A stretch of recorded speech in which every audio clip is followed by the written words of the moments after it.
Hello everyone, welcome to study tube. क्या हाल चाल, कैसे आप सभी। आशा करता हूं आप सभी अच्छे होंगे और स्वागत करता हूं मैं आप सभी का एक बार फिर से आपके इस यूट्यूब चैनल पे। दोस्तों, मानव नेत्र तथा रंग बिरंगा संसार क्लास 10th फिजिक्स का चैप्टर हमारा चल रहा है और इस चैप्टर का हम लोग पार्ट 2 आज की इस वीडियो में कवर करने वाले हैं। ये पार्ट 2 इस चैप्टर का लास्ट पार्ट है। अगर आपने पार्ट 1 नहीं देखा है तो आप पार्ट 1 जा करके कंप्लीट कीजिए। अगर आपने पार्ट 1 देख लिया है तो इस पार्ट 2 को कंप्लीट करने के साथ ये पूरा चैप्टर हमारा मानव नेत्र तथा रंग बिरंगा संसार हमारा कंप्लीट हो जाएगा। आखिरी में जो अभ्यास में प्रश्न दिए गए हैं, टोटल 13 सवाल दिए गए हैं, कुछ एमसीक्यूज है, बाकी के ये सारे क्वेश्चंस हैं सब्जेक्टिव वाले। तो कुछ प्रश्नों को हम लोगों ने ऑलरेडी कवर कर लिया है पार्ट 1 में। पार्ट 1 में हम लोगों ने ऑलरेडी कवर कर लिया है कुछ प्रश्नों को, यानी इन सारे प्रश्नों को छोड़कर बाकी सारे प्रश्नों को हम लोगों ने 9 सवाल कवर कर लिए थे पार्ट 1 में। आज के इस वीडियो में जब आप इस पूरी वीडियो को कंप्लीट कर लेंगे तो आपको ये सारे सवाल मिलेंगे, है ना। तारे क्यों टिमटिमाते हैं, व्याख्या कीजिए कि ग्रह क्यों नहीं टिमटिमाते, सूर्योदय के समय सूर्य रक्ताभ यानी कि रेडिश क्यों प्रतीत होता है, किसी अंतरिक्ष यात्री को आकाश नीले की अपेक्षा काला क्यों प्रतीत होता है। इन सारे प्रश्नों का उत्तर जो है आपको आज के इस वीडियो में मिलने वाला है। तो ये सारे सवाल हैं जो आखिरी के एक्सरसाइज में दिए गए हैं। इन सारे सवालों का उत्तर जो है इस पूरे चैप्टर को कंप्लीट होते होते आपको मिल जाएगा। तो इन सारे सवालों को आप माइंड में रखेंगे और जब टॉपिक आएगा तो आप इन सारे प्रश्नों को याद करेंगे और उसके उत्तर को ध्यान से सुनेंगे, ठीक है। यानी कि आखिरी में मैं इन सारे प्रश्नों का उत्तर आपको नहीं दूंगा। ये पूरा चैप्टर जब आप पढ़ेंगे तो पढ़ते पढ़ते इन सारे प्रश्नों का उत्तर आपको मिल जाएगा। सवाल मैंने आपको पहले इसलिए बता दिया है ताकि जब इस टॉपिक पे जब हम इन सारे क्वेश्चन से रिलेटेड टॉपिक पे पढ़ेंगे तो आपको अच्छे से ध्यान लगा करके सुनना है। तारे क्यों टिमटिमाते हैं, ग्रह क्यों नहीं टिमटिमाते हैं, ये 2 प्रश्न हैं। उसके बाद है जब सूर्योदय होता है या फिर सनराइज होता है, सनसेट होता है यानी कि सूर्यास्त होता है, उस समय सूर्य जो है हमें रेडिश दिखता है, रक्ताभ दिखता है। और उसके बाद है कि आकाश नीला हमें दिखाई पड़ता है लेकिन जो अंतरिक्ष यात्री होते हैं उन्हें काला दिखाई पड़ता है, ऐसा क्यों। इन सारे प्रश्नों का उत्तर जो है आपको मिलेगा चैप्टर को पढ़ते पढ़ते। सबसे पहले हमें पढ़ना है प्रिज्म से प्रकाश का अपवर्तन। प्रिज्म से प्रकाश का अपवर्तन। आप अध्ययन कर चुके हैं कि एक आयताकार कांच के स्लैब से गुजरने पर प्रकाश किस प्रकार अपवर्तित होता है। हम लोगों ने पढ़ा था इससे पहले वाले चैप्टर में परावर्तन तथा अपवर्तन में कि जो पैरेलल ग्लास स्लैब होता है, जो पैरेलल ग्लास स्लैब होता है उससे जब प्रकाश का अपवर्तन होता है, पहले यहां पर अपवर्तन होता है फिर यहां पर अपवर्तन होता है। और आपने वहां पर पढ़ा था क्या, लैटरल डिस्प्लेसमेंट, पार्श्व विस्थापन, कि जो आपतित किरण होती है और जो यहां पर लास्ट में निर्गत किरण निकलती है, इनके ये दोनों एक दूसरे के समानांतर होते हैं, एक दूसरे के पैरेलल होते हैं और इनके बीच की दूरी को हम लोग पार्श्व विस्थापन बोलते हैं। यही हम लोगों ने पढ़ा था। यानी आपतित किरण और निर्गत किरण एक दूसरे के समानांतर होते हैं। हम लोगों ने पढ़ा था कि इसमें ये ग्लास स्लैब में जो प्रकाश का अपवर्तन होता है उसमें ऐसा पढ़ा था। हम लोग यहाँ प्रिज्म से प्रकाश का अपवर्तन पढ़ेंगे। ये ग्लास स्लैब से प्रकाश का अपवर्तन है, हम लोग प्रिज्म से प्रकाश का अपवर्तन पढ़ने जा रहे हैं। समांतर अपवर्तक पृष्ठों के लिए जैसा कि कांच के स्लैब में होता है, अपवर्तित किरण आपतित किरण के समांतर होती है तथा पार्श्व में यह कुछ विस्थापित हो जाती है, जो मैंने अभी आपको बताया यहां पर कि आपतित किरण और निर्गत किरण एक दूसरे के पैरेलल है और इनके बीच, और ये जो आपतित किरण है लैटरली शिफ्ट कर जाती है, ठीक। किसी पारदर्शी प्रिज्म से गुजरने पर प्रकाश किस प्रकार अपवर्तित होगा। यहां पर तो हम लोगों ने देखा कांच के स्लैब में कैसे होगा, प्रिज्म से कैसे होगा। कांच के एक त्रिभुज प्रिज्म पर विचार कीजिए, ट्रायंगुलर प्रिज्म। आपसे एग्जाम में पूछा गया है कि जो त्रिभुज प्रिज्म होता है उसमें कितने आधार होते हैं, कितने पार्श्व पृष्ठ होते हैं, ये सब आपसे पूछा गया है एग्जाम में। तो आप याद रखेंगे 2 त्रिभुजाकार आधार हैं, 2 त्रिभुजाकार आधार हैं, 3 आयताकार पार्श्व पृष्ठ होते हैं, 2 ट्रायंगुलर बेस है, 2 ट्रायंगुलर बेस है ना, 2 ट्रायंगुलर बेस है और 3 आयताकार पार्श्व पृष्ठ है, 3 आयताकार पार्श्व पृष्ठ है। आप देख पा रहे हैं ये ट्रायंगुलर बेस, ये ट्रायंगुलर बेस और 3 आयताकार पार्श्व पृष्ठ है ना। ये एक आयताकार पृष्ठ, ये एक आयताकार पृष्ठ और एक आपको ये पीछे में ऐसे दिख रहा है। तीन आयताकार पार्श्व पृष्ठ होते हैं और 2 त्रिभुजाकार आधार। ठीक, यानी कुल मिलाकर टोटल 5 जो है फलक है, यानी टोटल 5 जो है पृष्ठ है ना। पार्श्व पृष्ठ यहाँ पे लिखा हुआ है, पार्श्व पृष्ठ 3 है, आधार भी अपने आप से एक पृष्ठ ही है। टोटल मिलाकर के 5 पृष्ठ हो गए, 3 आयताकार, 2 त्रिभुजाकार पृष्ठ और 3 आयताकार पृष्ठ, राइट। ये पृष्ठ एक दूसरे पर झुके होते हैं। इसके 2 पार्श्व फलकों के बीच के कोण को प्रिज्म कोण बोलते हैं, प्रिज्म एंगल बोलते हैं। आइए अब एक क्रियाकलाप के द्वारा अध्ययन करें कि कांच के त्रिभुज प्रिज्म से गुजरने पर प्रकाश किस प्रकार अपवर्तित होता है। जो एक्टिविटी दिया गया है उसमें सब पढ़ने की जरूरत नहीं है, यहां पर आपको समझना है, मेन आपको यहीं पर समझना है। ये एक त्रिभुजाकार प्रिज्म का 2D आपको दिखाया गया है ना। 3D में देखेंगे तो आपको कुछ ऐसा दिखेगा, ऐसा दिखेगा 3D में, ये 2D में आपको दिखाया गया है।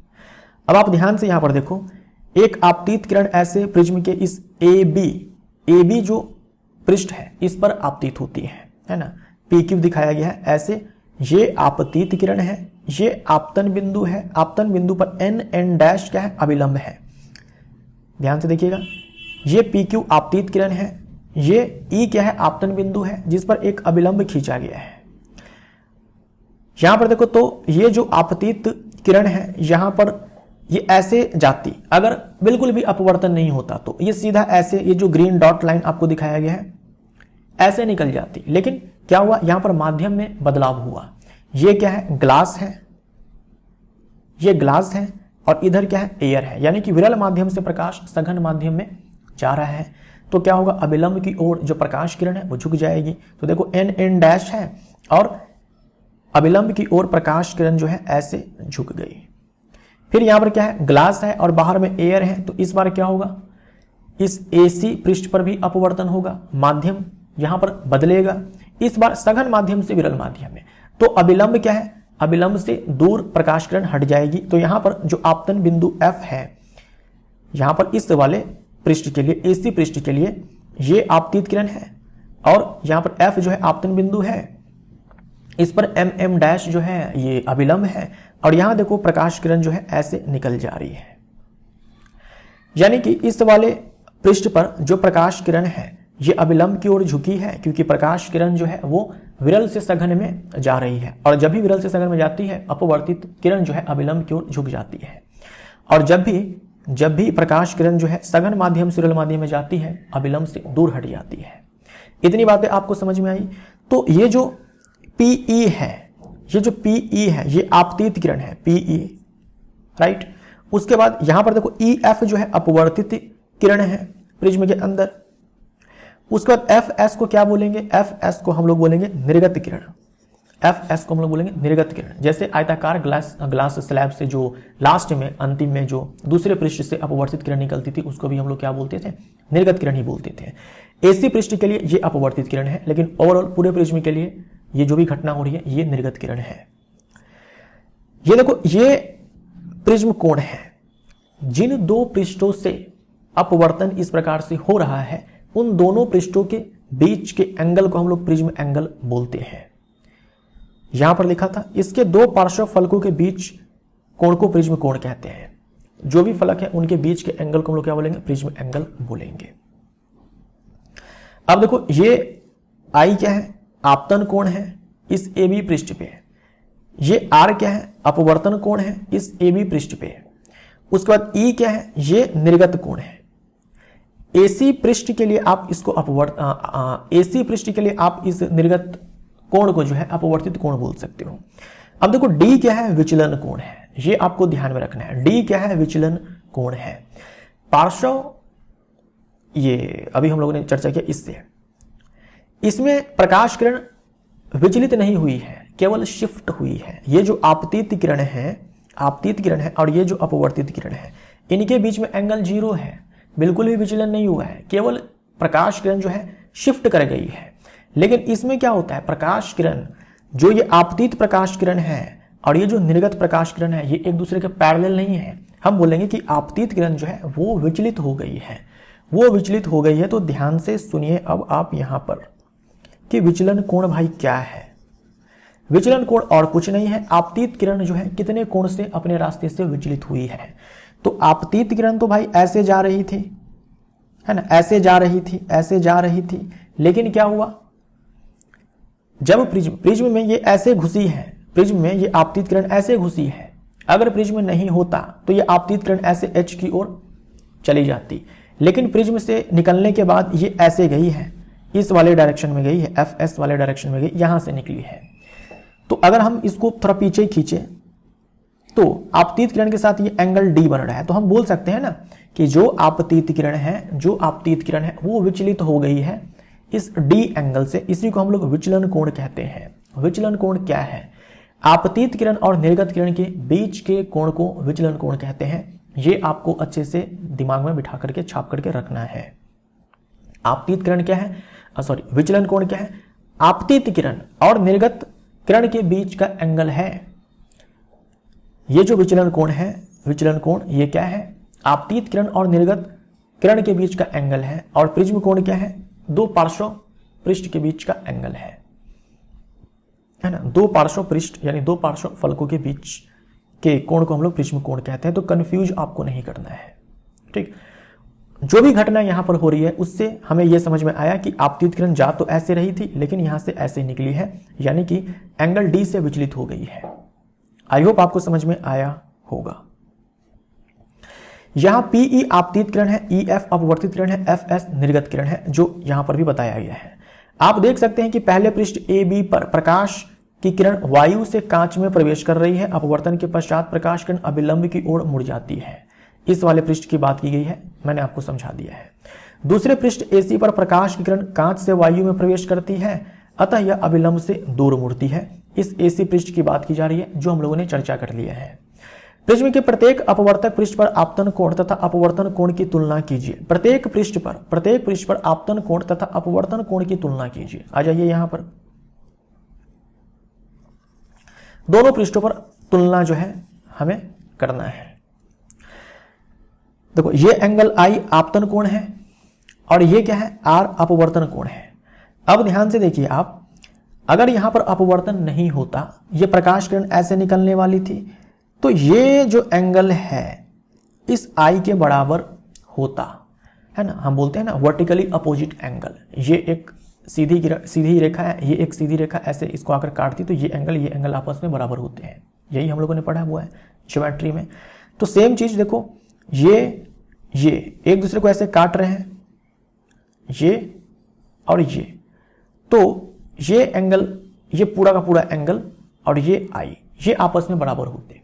लेकिन क्या हुआ, क्या प्रकाश किरण जो है, आपतित प्रकाश किरण ऐसे गई है? नहीं, ये ऐसे अभिलंब की ओर झुक गई है। तो ये एंगल जो है अब तो छोटा हो गया ना। ये एंगल तो पहले इतना बड़ा था, I के बराबर, तो ये पूरा है, लेकिन अब ये अभिलंब की ओर झुक गई है। मतलब कि जो ये R है डेफिनेटली इस I से तो छोटा है, क्योंकि I तो इस पूरे के बराबर है और इस पूरे से R छोटा है, यानी I से ये R छोटा है। ठीक, इस वाले पर आओ। अच्छा, अभिलंब की ओर अगर झुक जाती है तो जो आपतन कोण है वो अपवर्तन कोण से बड़ा हो जाता है, लेकिन अभिलंब से अगर दूर प्रकाश किरण जाती है तो ठीक उल्टा हो जाएगा। यहां पर देख लीजिए आप, इस वाले पृष्ठ पर ये अभिलंब है और ये आपतित किरण है, मान लो इस वाले पृष्ठ के लिए, तो ये एंगल मान लो कि यहां पर I1 है। ठीक, I1 मान लिया मैंने। अब देखो, अगर बिल्कुल भी अपवर्तन नहीं होता तो ये प्रकाश किरण ऐसे सीधे निकल जाती, ऐसे निकल जाती।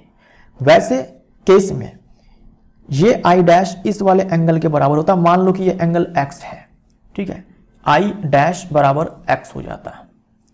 ठीक, लेकिन एक्चुअल में प्रकाश की जो किरण है अपवर्तन के कारण यहां से ऐसे निकली है। ठीक, ऐसे निकली है इस एंगल E के साथ। ये एंगल E है, ठीक है, ये एंगल E है। तो यहां पर क्या हुआ, ये जो एंगल E है ये I डैश से बड़ा है या छोटा है? ये अपवर्तन कोण जो है ये I डैश से बड़ा है या छोटा है?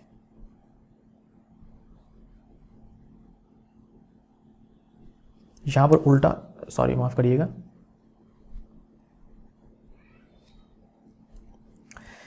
ये जो एंगल ई है ये है ना, ये जो अभिलंब है और ये इसके बीच का एंगल है। तो आई डैश जो है एक्स के बराबर है, आई डैश नहीं है, I1 है, राइट। और ये जो एंगल ई है ये बड़ा है एक्स से, क्योंकि ये पूरा एंगल जो है वो निर्गत कोण है, या फिर बोल दो एसी पृष्ठ के लिए जो है अपवर्तन कोण है, जो कि एक्स से बड़ा है।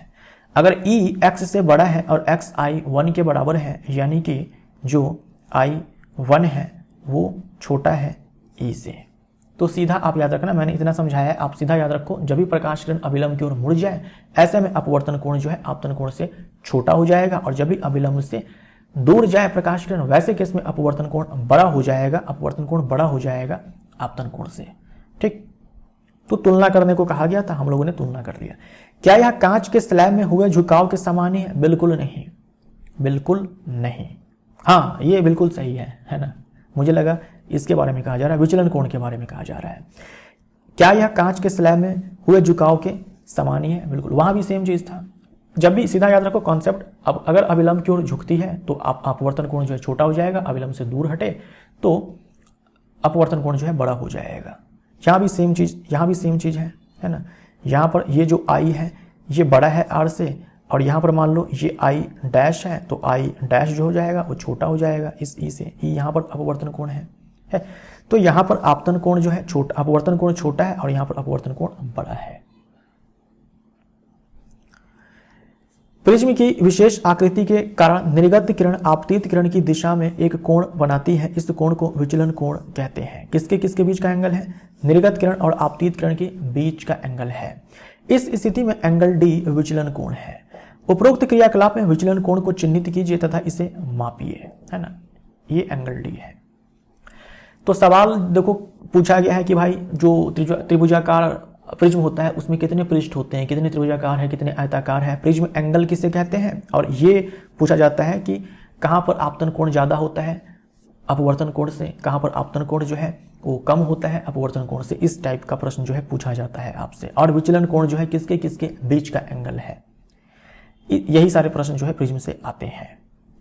कांच के प्रिज्म द्वारा श्वेत प्रकाश का विक्षेपण। आपने किसी इंद्रधनुष में भव्य वर्णों को देखा और सराहा होगा। सूर्य के श्वेत प्रकाश में हमें इंद्रधनुष के विभिन्न वर्ण किस प्रकार प्राप्त हो जाते हैं। इस प्रश्न पर विचार करने से पहले हम फिर से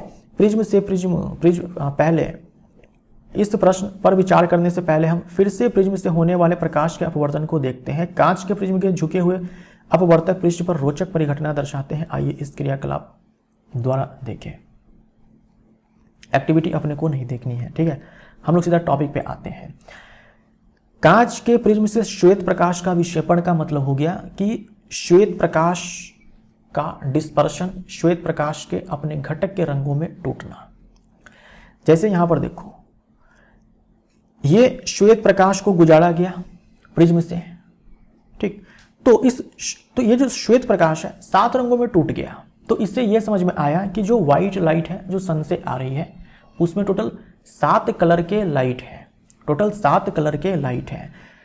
प्रिज्म ने आपतित श्वेत प्रकाश को रंगों की पट्टी में विभक्त कर दिया। इस रंगीन पट्टी के दोनों सिरों पर दिखाई देने वाले वर्णों को नोट कीजिए, यानी रंगों को नोट कीजिए। पर्दे पर दिखाई देने वाले वर्ण का क्रम क्या है? दिखाई देने वाले विभिन्न वर्ण का क्रम है, देखो यहां पर बैंगनी, इस फॉर्म में, इस ऑर्डर में आपको दिखाया गया, बैंगनी, जामुनी, नीला, हरा, पीला, नारंगी तथा लाल। जब श्वेत प्रकाश को गुजारा गया तो श्वेत प्रकाश जो है व्हाइट लाइट इन 7 रंगों के लाइट में टूट गया। जो श्वेत प्रकाश है 7 रंगों के प्रकाश में टूट गया। ये 7 रंग के प्रकाश कौन कौन से थे? तो ये सारे नाम जो है आपको दिए गए हैं। आसानी से आप याद कर सको तो ऐसे आप शॉर्टकट में याद रख सकते हो। VIBGYOR, violet, indigo, blue, green, yellow, orange, red. आपको वर्णों के क्रम याद रखने में सहायता करेगा ये। प्रकाश के अवयवी वर्णों के इस बैंड को स्पेक्ट्रम कहते हैं। मान लीजिए पर्दे पर आपने इन 7 रंगों को प्राप्त किया है प्रिज्म से तोड़ने के बाद इन सारे लाइट को, तो एक पूरी पट्टी जो है, बैंड जो है आपको मिलने वाली है, इन 7 रंग की बैंड जो है आपको मिलने वाली, इसे हम लोग स्पेक्ट्रम कहते हैं, है ना। व्हाइट लाइट के स्पेक्ट्रम में कितने कलर होते हैं भाई? 7 कलर होते हैं। कौन कौन से कलर होते हैं? तो ये सारे कलर होते हैं। हो सकता है कि आप सभी वर्णों को अलग अलग न देख पाएं, फिर भी कुछ ऐसा अवश्य है जो प्रत्येक वर्ण को एक दूसरे से अलग करता है। प्रकाश के अवयवी वर्णों में विभाजन को विक्षेपण कहते हैं। प्रकाश का अपने घटक रंगों में टूटना ही विक्षेपण कहलाता है ना। इस डिफिनेशन को आप याद रखेंगे। प्रकाश के अवयवी वर्णों में विभाजन विक्षेपण कहते हैं। यहाँ पर श्वेत प्रकाश में जो अवयवी वर्ण है वो कौन से हैं, तो ये 7 रंग के प्रकाश होते हैं। ठीक है, यहाँ पर आप देख सकते हो व्हाइट लाइट को गुजारा गया है, 7 रंगों में ऐसे टूट गया है। ये ऐसे हैं विबग्योर, सबसे ऊपर रेड, सबसे नीचे बैंगनी। आपने देखा कि श्वेत प्रकाश प्रिज्म द्वारा इसके 7 अवयवी वर्णों में विक्षेपित हो जाता है। हमें ये वर्ण क्यों प्राप्त होते हैं, क्यों ये वर्ण प्राप्त होते हैं, क्यों ये अलग अलग रंग के प्रकाश हमें प्राप्त होते हैं। किसी प्रिज्म से गुजरने के बाद प्रकाश के विभिन्न वर्ण आपतित किरण के सापेक्ष अलग अलग कोण पर झुकते हैं। यानी यहां पर आप देखो, आपतित किरण के रिस्पेक्ट में अलग अलग रंग के प्रकाश जो है अलग अलग कोण से झुकते हैं। अलग अलग रंग के प्रकाश अलग अलग कोण से झुकते हैं। यानी हम बोल सकते हैं कि अलग अलग रंग के जो प्रकाश है उनका अपवर्तन जो है अलग अलग एंगल से होता है। अपवर्तन जो है अलग अलग एंगल से होता है, इसीलिए ऐसा होता है। लाल प्रकाश सबसे कम झुकता है, एग्जाम में बहुत पूछा जाता है, जबकि बैंगनी सबसे अधिक झुकता है। यही कारण है कि आप यहां पर बैंगनी रंग के प्रकाश को सबसे नीचे देखेंगे। आप एंगल देखिए कि किस रंग का प्रकाश अपने रास्ते से कितना विचलित हुआ है। भाई ये व्हाइट लाइट है, इसमें तो 7 रंग के प्रकाश है। अगर बिल्कुल भी अपवर्तन नहीं होता तो ये 7 रंग के प्रकाश ऐसे सीधे ऐसे निकल जाने वाला था। लेकिन यहां पर देखो क्या हुआ, वायलेट जो है यहां से निकलता है। तो एंगल पता करने के लिए क्या करेंगे भाई कि अपने रास्ते से वायलेट कलर का जो प्रकाश है कितना झुका है, तो आप इसको ऐसे पीछे खींचो। ठीक, तो देखो ये जो श्वेत रंग का प्रकाश है इसमें तो क्या है, वायलेट भी है, तो वायलेट इतने एंगल से झुक गया। ऐसे ही आप क्या करो, रेड है ना, देखो यहां पर पिंक कलर दिखाया गया लेकिन क्या है, रेड हम मानेंगे यहां पर इसको सबसे ऊपर। तो इस प्रकाश में अगर प्रकाश ऐसे जाता तो इसमें लाल रंग का भी प्रकाश है, लेकिन अब ये लाल रंग का प्रकाश प्रिज्म से जो है इस ऐसे निकला है, यानी इसको हमने पीछे थोड़ा बढ़ाया तो ये एंगल आपको मिला है। तो हर रंग के प्रकाश का विचलन कोण आपको अलग अलग मिलेगा, क्योंकि हर रंग का प्रकाश जो है अलग अलग एंगल से विचलित हुआ है अपने रास्ते से। इसका जो रास्ता है, सारे रंगों का जो रास्ता है वो ये है, और सब जो है अपने रास्ते से अलग अलग एंगल से विचलित हुआ है। ठीक है, सब अपने रास्ते से अलग अलग एंगल से विचलित हुआ है। सबसे ज्यादा विचलित कौन प्रकाश हुआ, बैंगनी प्रकाश, बैंगनी रंग का प्रकाश। सबसे ज्यादा विचलन बैंगनी रंग का प्रकाश हुआ, यानी कि सबसे ज्यादा झुकता है बैंगनी रंग का प्रकाश, और लाल प्रकाश सबसे कम झुकता है, यानी लाल प्रकाश का विचलन जो है सबसे कम होता है। यानी लाल प्रकाश के केस में विचलन कोण आपको सबसे कम मिलेगा, और बैंगनी रंग के प्रकाश के केस में विचलन कोण जो है आपको सबसे ज्यादा मिलेगा। इसलिए प्रत्येक वर्ण की किरण अलग अलग पथों के अनुदिश निर्गत होती है, यानी कि निकलती है, तथा सुस्पष्ट दिखाई देती है। यह सुस्पष्ट वर्णों का बैंड ही हमें स्पेक्ट्रम के रूप में दिखाई देता है। ये जो 7 रंग के अलग अलग प्रकाश होते हैं अलग अलग एंगल से झुकते हैं या निर्गत होते हैं, इसी कारण से ये 7 रंगों की पट्टी बनाते हैं जिसे हम लोग स्पेक्ट्रम बोलते हैं। राइट, तो आपको ये याद रखना है। जो एंगल डी है, एक चीज आप यहां पर पहले समझ लो, विबग्योर है। जब हम वायलेट से रेड की तरफ जाते हैं तो वेवलेंथ जो प्रकाश की होती है बढ़ती है, और जो विचलन कोण है जो अभी आपने देखा था एंगल डी से हम डिनोट करते हैं, और ये जो प्रकाश की जो तरंगदैर्घ्य है इनके साथ उल्टा संबंध है। और जो प्रिज्म जो अपवर्तन है, चाहे इसको हटाओ अभी, ठीक है, यहां पर आप इसको ध्यान में रखेंगे। ठीक है, इसको आप ध्यान में रखेंगे, यहां पर लिख लो अपवर्तन।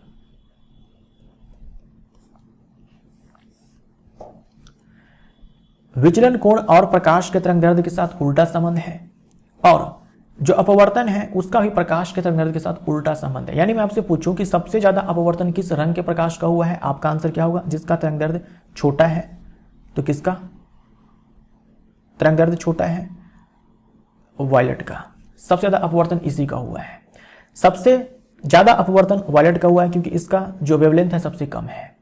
सबसे कम अपवर्तन किसका हुआ है? जिसका वेवलेंथ सबसे ज्यादा है, यानी कि रेड का। ये सब एग्जाम में बहुत पूछा जाता है। सबसे ज्यादा अपने रास्ते से कौन झुका या किसका विचलन सबसे ज्यादा हुआ, तो इसका भी संबंध क्या है? वेवलेंथ यानी कि तरंगदैर्ध्य से उल्टा है।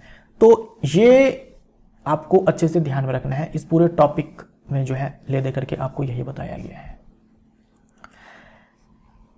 आइजैक न्यूटन ने सर्वप्रथम सूर्य का स्पेक्ट्रम प्राप्त करने के लिए कांच के प्रिज्म का उपयोग किया। कौन से वैज्ञानिक थे जिन्होंने सबसे पहली बार इस प्रकार जो है 7 रंग की पट्टी प्राप्त की? सन से आने वाले व्हाइट लाइट का इस्तेमाल करके उन लाइट को व्हाइट लाइट को ग्लास प्रिज्म से उन्होंने गुजारा और ऐसे 7 रंग जो है उनको मिले। कौन से वैज्ञानिक थे? सबसे पहले सूर्य में जो 7 रंग है इसका पता किसने लगाया था? ये आपसे कहा जा रहा है, तो सर आइजैक न्यूटन। ठीक है, तो सन में जो 7 प्रकार के लाइट हैं उन्हें 7 रंगों में तोड़ने का काम जो है इस सर आइजैक न्यूटन ने किया था और कांच के प्रिज्म से इन्होंने व्हाइट लाइट को गुजारा था। एक दूसरा समान प्रिज्म उपयोग करके उन्होंने श्वेत प्रकाश के स्पेक्ट्रम के वर्णों को और अधिक विभक्त करने का प्रयत्न किया, किंतु उन्हें और अधिक वर्ण नहीं मिले हैं। उन्होंने कोशिश किया कि भाई 7 रंग तो हमें मिल गए, ट्राई करते हैं थोड़ा और जो है हम लोग थोड़ी और मेहनत करते हैं और देखते हैं कि 7 रंग से ज़्यादा हमें मिलता है या नहीं मिलता है, तो उनको नहीं मिला। तो इससे पता चला कि भाई सन में जो है ना, जो कि सन का जो व्हाइट लाइट है उसमें जो है 7 रंग है। सिर्फ सन ही नहीं, किसी भी श्वेत प्रकाश में जो है 7 रंग के प्रकाश होते हैं। फिर उन्होंने चित्र 11.6 की भांति एक दूसरा सर्वसम प्रिज्म पहले प्रिज्म के सापेक्ष उल्टी स्थिति में रखा। इस स्पेक्ट्रम के सभी वर्ण दूसरे प्रिज्म से होकर गुजरे। उन्होंने देखा कि दूसरे प्रिज्म से श्वेत प्रकाश का किरण पुंज निर्गत हो रहा है। इन्होंने पहले ऐसे सीधा प्रिज्म रखा, 7 रंग के प्रकाश उन्हें मिले श्वेत प्रकाश के टूटने से। फिर उन्होंने ऐसे ही उल्टा प्रिज्म ऐसे रख दिया और उन 7 रंगों के प्रकाश, 7 रंग के प्रकाश को जो है इस वाले प्रिज्म से गुजारा, तो उन्हें श्वेत प्रकाश मिला। तो उन्हें यह समझ में आ गया कि जो व्हाइट लाइट है उसमें टोटल 7 रंग के ही लाइट है, 7 से ज्यादा नहीं है। इस परीक्षण से न्यूटन को यह विचार आया कि सूर्य का प्रकाश 7 वर्णों से मिलकर बना है। कोई भी प्रकाश जो सूर्य के प्रकाश के सदृश स्पेक्ट्रम बनाता है प्रायः श्वेत प्रकाश कहलाता है। श्वेत प्रकाश किसे बोलेंगे? व्हाइट लाइट किसे बोलेंगे?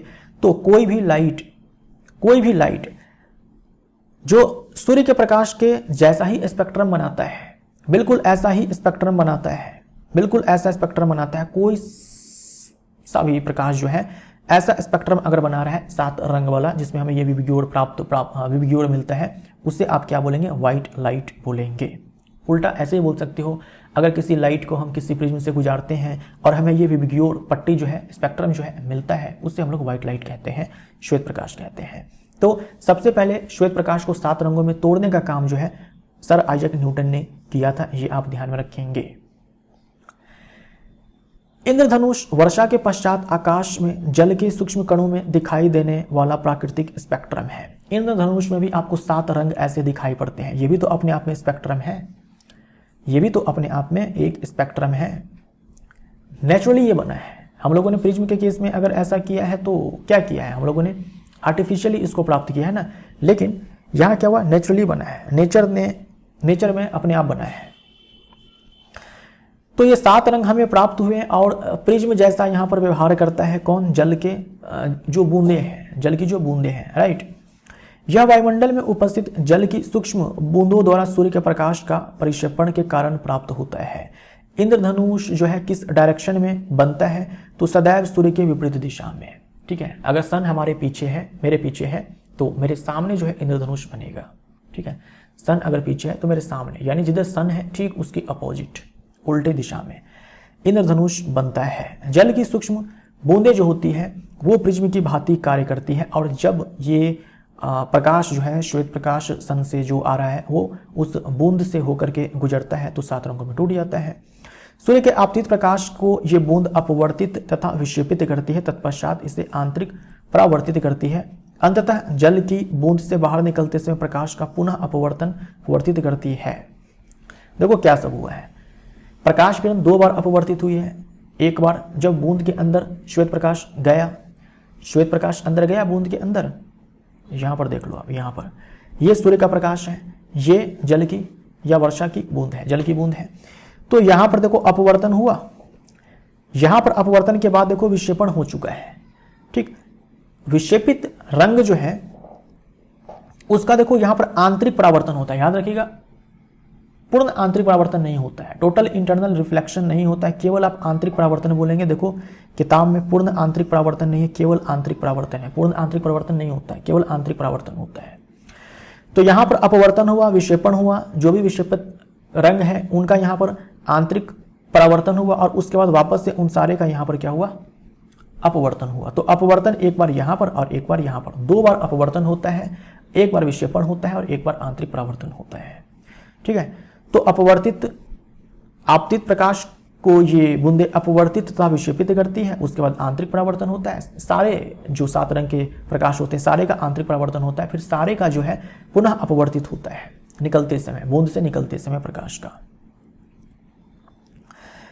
प्रकाश के परिक्षेपण तथा आंतरिक परावर्तन के कारण विभिन्न वर्ण के प्रेक्षक के नेत्रों तक पहुंचते हैं, है ना। यहाँ पर देखो प्रकाश के परिक्षेपण यानी कि प्रकाश का जो डिस्पर्शन होता है, 7 रंगों में टूटना होता है, और आंतरिक परावर्तन यहाँ भी लिखा हुआ है, पूर्ण आंतरिक परावर्तन नहीं लिखा हुआ है। तो कंफ्यूज आपको नहीं करना है, पूर्ण आंतरिक परावर्तन आप नहीं बोलेंगे, केवल आंतरिक परावर्तन बोलेंगे। इंद्रधनुष क्यों बोलता है, इंद्रधनुष क्यों बनता है, तो आप बोलेंगे रिफ्रैक्शन, डिस्पर्शन और इंटरनल रिफ्लेक्शन के कारण, ठीक है। यानी कि अपवर्तन, विक्षेपण और आंतरिक परावर्तन के कारण, पूर्ण आंतरिक परावर्तन के कारण नहीं। यदि सूर्य आपकी पीठ की ओर है और आप आकाश की ओर धूप वाले किसी दिन किसी जलप्रपात अथवा जल के फव्वारे से देखें तो आप इंद्रधनुष का दृश्य देख सकते हैं। सामने में वाटरफॉल है, मान लीजिए जलप्रपात है, वाटरफॉल है, बहुत सारा पानी जो है नीचे आ रहा है, सन हमारे पीछे है, वहां पर सन पीछे जो है वहां से श्वेत प्रकाश उस जल प्रपात से निकल रहा है, जल पर अगर आकर के गिरता है तो वहां भी जो है आपको स्पेक्ट्रम प्राप्त होगा 7 रंग का, ठीक है, वहां पर भी आपको स्पेक्ट्रम प्राप्त होगा। अब हम लोग एक दूसरे टॉपिक की ओर बढ़ते हैं, वायुमंडलीय अपवर्तन। वायुमंडलीय अपवर्तन, आपने ये चीज तो देखा होगा, आग मान लो यहाँ पर जल रहा है, दूसरे साइड जो भी चीजें हैं वो आपको झिलमिलाती हुई नजर आती है। अगर आप इस साइड से देखते हैं, यहाँ पर आप है ना, यहाँ पर है, यहाँ पर आग जो है जल रहा है, आग के पीछे जो भी वस्तु है उससे आप देखते हैं तो थोड़ी या फिर ज़्यादा भी जो है वो हो सकती है, झिलमिलाती हुई चीज़ें जो है हमें नजर आती है। हमें ये तो पता है कि हमें कोई वस्तु इसलिए दिखाई पड़ती है क्योंकि वहाँ से प्रकाश अपवर्तित, माफ करिएगा, परावर्तित होकर के हमारे आंखों में जाता है। तो मान लो कि अगर आप यहाँ पर हैं, है ना, अगर आप मान लीजिए कि यहाँ पर है और इधर की वस्तु को आप देख रहे हैं, अगर वो वस्तु आपको दिखाई पड़ रही है, इसका मतलब यहाँ से प्रकाश परावर्तित होकर के आपकी आंखों तक पहुँच रहा है, राइट। लेकिन ये वस्तु जो है हमें झिलमिलाती हुई नजर क्यों आती है? झिलमिलाती हुई नजर इसलिए आती है क्योंकि वस्तु जहाँ पर है एक्चुअल में हमें वहाँ पर वो दिखाई नहीं पड़ती है, और ऐसा भी नहीं है कि जहाँ पर है वहाँ पर हमें दिखाई नहीं पड़ रही, कहीं और दिखाई पड़ रही है और सिर्फ वहीं पर दिखाई पड़ रही है ना। ऐसा भी नहीं है कि मान लो कि इधर वस्तु मान लीजिए कि पॉइंट ए पर है तो ए के बजाय हमें पॉइंट बी पर दिखाई जो है वस्तु पड़ रही है, ऐसा भी नहीं है। कभी पॉइंट बी पर, कभी पॉइंट सी पर, कभी पॉइंट डी पर, कभी पॉइंट ई पर, ऐसे हमें वस्तु दिखाई पड़ रही है। यही कारण है कि झिलमिलाती हुई वस्तु हमें दिखाई पड़ती है। जैसा कि आपने देखा था पिछले वाले चैप्टर में कि एक बाल्टी है, बाल्टी में पानी है, उसमें आपने एक सिक्का डाल दिया, सिक्का जो है अपने वास्तविक स्थिति से थोड़ा ऊपर उठा हुआ प्रतीत होता है। तो वहां पर कारण क्या था कि सिक्के की जो वास्तविक स्थिति है वो हमें दिखाई नहीं पड़ती है, आभासी स्थिति दिखाई पड़ती है, ठीक है, क्योंकि वहां पर प्रकाश का अपवर्तन होता है। लेकिन आभासी स्थिति भी अगर हमें दिखाई पड़ती है तो सिक्का जो है अपने वास्तविक गहराई से हमें थोड़ा उठा हुआ प्रतीत होता है। तो वो जो भी डेप्थ है, जैसे मान लीजिए कि ये बाल्टी है, बाल्टी में जो है पानी है, सिक्का जो है यहाँ पर है, ये सिक्का जो है हमें यहाँ पर दिखाई पड़ता है। तो ये जो हाइट है ये फिक्स है, चेंज नहीं होता है। आप अगर देखते हैं यहाँ से तो ये जो सिक्के की जो हाइट है, यहाँ से अगर आप देखते हैं तो सिक्के की जो हाइट है वो क्या है, वो फिक्स है। भले ही आभासी हाइट है, वास्तविक तो ये है, लेकिन आभासी हाइट में भी जैसे मान लो कि मान लीजिए कि 2 मीटर है और ये आपको सिक्का जो है 1.5 मीटर की हाइट पर दिख रहा है, तो ये हाइट फिक्स है, ये हाइट फिक्स है। लेकिन इस वाले केस में क्या हो रहा है कि वस्तु पॉइंट ए पर है लेकिन फिक्स नहीं है कि पॉइंट ए के बजाय पॉइंट बी पर आपको दिखे, कभी पॉइंट बी पर, कभी पॉइंट डी पर, कभी पॉइंट ई पर, कभी पॉइंट सी पर। आभासी स्थिति भी फिक्स नहीं है, इसमें आभासी स्थिति फिक्स है, सिक्का हमें इसी हाइट पर दिखने वाला है। लेकिन इस वाले केस में आभासी स्थिति फिक्स नहीं है।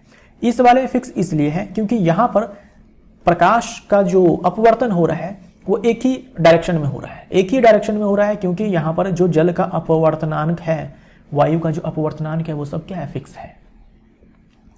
यहां पर आभासी स्थिति हमें वस्तु की दिखाई पड़ती है, यानी कि अपवर्तन हो रहा है, लेकिन आभासी स्थिति भी फिक्स नहीं है। इसका मतलब क्या हुआ कि अपवर्तन भी जो है वो अलग अलग तरीके से हो रहा है, एक ही डायरेक्शन में अपवर्तन नहीं हो रहा है, अलग अलग डायरेक्शन में हो रहा है। और ऐसा इसलिए हो रहा है क्योंकि यहाँ पर जो अपवर्तनांक है माध्यम का वो फिक्स नहीं है, वो फिक्स नहीं है। तो होता यह है कि यहाँ पर भाई आग जो है जल रहा है, यहाँ की जो वायु है वो गर्म है, इसके ऊपर वायु है थोड़ी ठंडी है, यानी हम ऊपर चलते चले जाएंगे, जो वायु का टेम्परेचर है वो घटता चला जाएगा। और टेम्परेचर घटने से क्या होता है कि टेम्परेचर घटने से जो अपवर्तनांक है उसमें भी बदलाव आता है। तो अपवर्तनांक में चेंज होने के कारण जो लाइट का रिफ्रैक्शन है, प्रकाश का अपवर्तन है, वो अलग अलग डायरेक्शन में होता है, अलग अलग डायरेक्शन में होता है। इसीलिए वस्तु जो है आपको लगातार उसकी आभासी स्थिति आपको बदलती हुई प्रतीत होती है, जिस कारण वस्तु जो है आपको झिलमिलाती हुई नजर आती है ना। ऊपर जो वायु है वो ठंडी है तो उसका अपवर्तनांक थोड़ा ज़्यादा होगा, नीचे जो वायु है वो थोड़ी गर्म है, अपवर्तनांक कम होगा, ठीक। तो ऊपर से प्रकाश का अपवर्तन ज़्यादा होगा, नीचे से कम होगा, है ना। तो यहाँ पर आने के बाद बहुत सारी प्रकाश की किरणें आएंगी ना, वस्तु से तो एक प्रकाश की किरण थोड़ी आ रही है, बहुत सारी प्रकाश की किरण आ रही है, ठीक है, बहुत सारी प्रकाश की किरण आ रही है। ऊपर में उसका अपवर्तन ज़्यादा हो रहा है, नीचे में अपवर्तन कम हो रहा है, तो उसी वस्तु की आभासी स्थिति आपको अलग अलग दिखने वाली है, इसलिए वो झिलमिलाती हुई नजर आती है। तो ऐसा हुआ वायुमंडलीय अपवर्तन के कारण, लेकिन छोटे स्तर पे, छोटे स्तर पर है ये, है ना। ये वायुमंडलीय अपवर्तन के कारण ही है, लेकिन छोटे स्तर पर है। तारे हमें टिमटिमाते हुए नजर आते हैं, ये बड़े स्तर पे वायुमंडलीय अपवर्तन है। आपने संभवतः कभी आग या भट्टी अथवा किसी ऊष्मीय विकिरण के ऊपर उठती गर्म वायु के विशुद्ध प्रवाह, धूल के कण की आभासी, अनियमित, अस्थिर गति अथवा झिलमिलाहट देखी होगी, जो मैंने आपको समझाया। आग के तुरंत ऊपर की वायु अपने ऊपर की वायु की तुलना में अधिक गर्म हो जाती है। आग के तुरंत ऊपर की वायु अपने ऊपर की वायु की तुलना में अधिक गर्म हो जाती है, मतलब ये आग के जस्ट ऊपर जो वायु ज़्यादा गर्म है उसके ऊपर की तुलना में।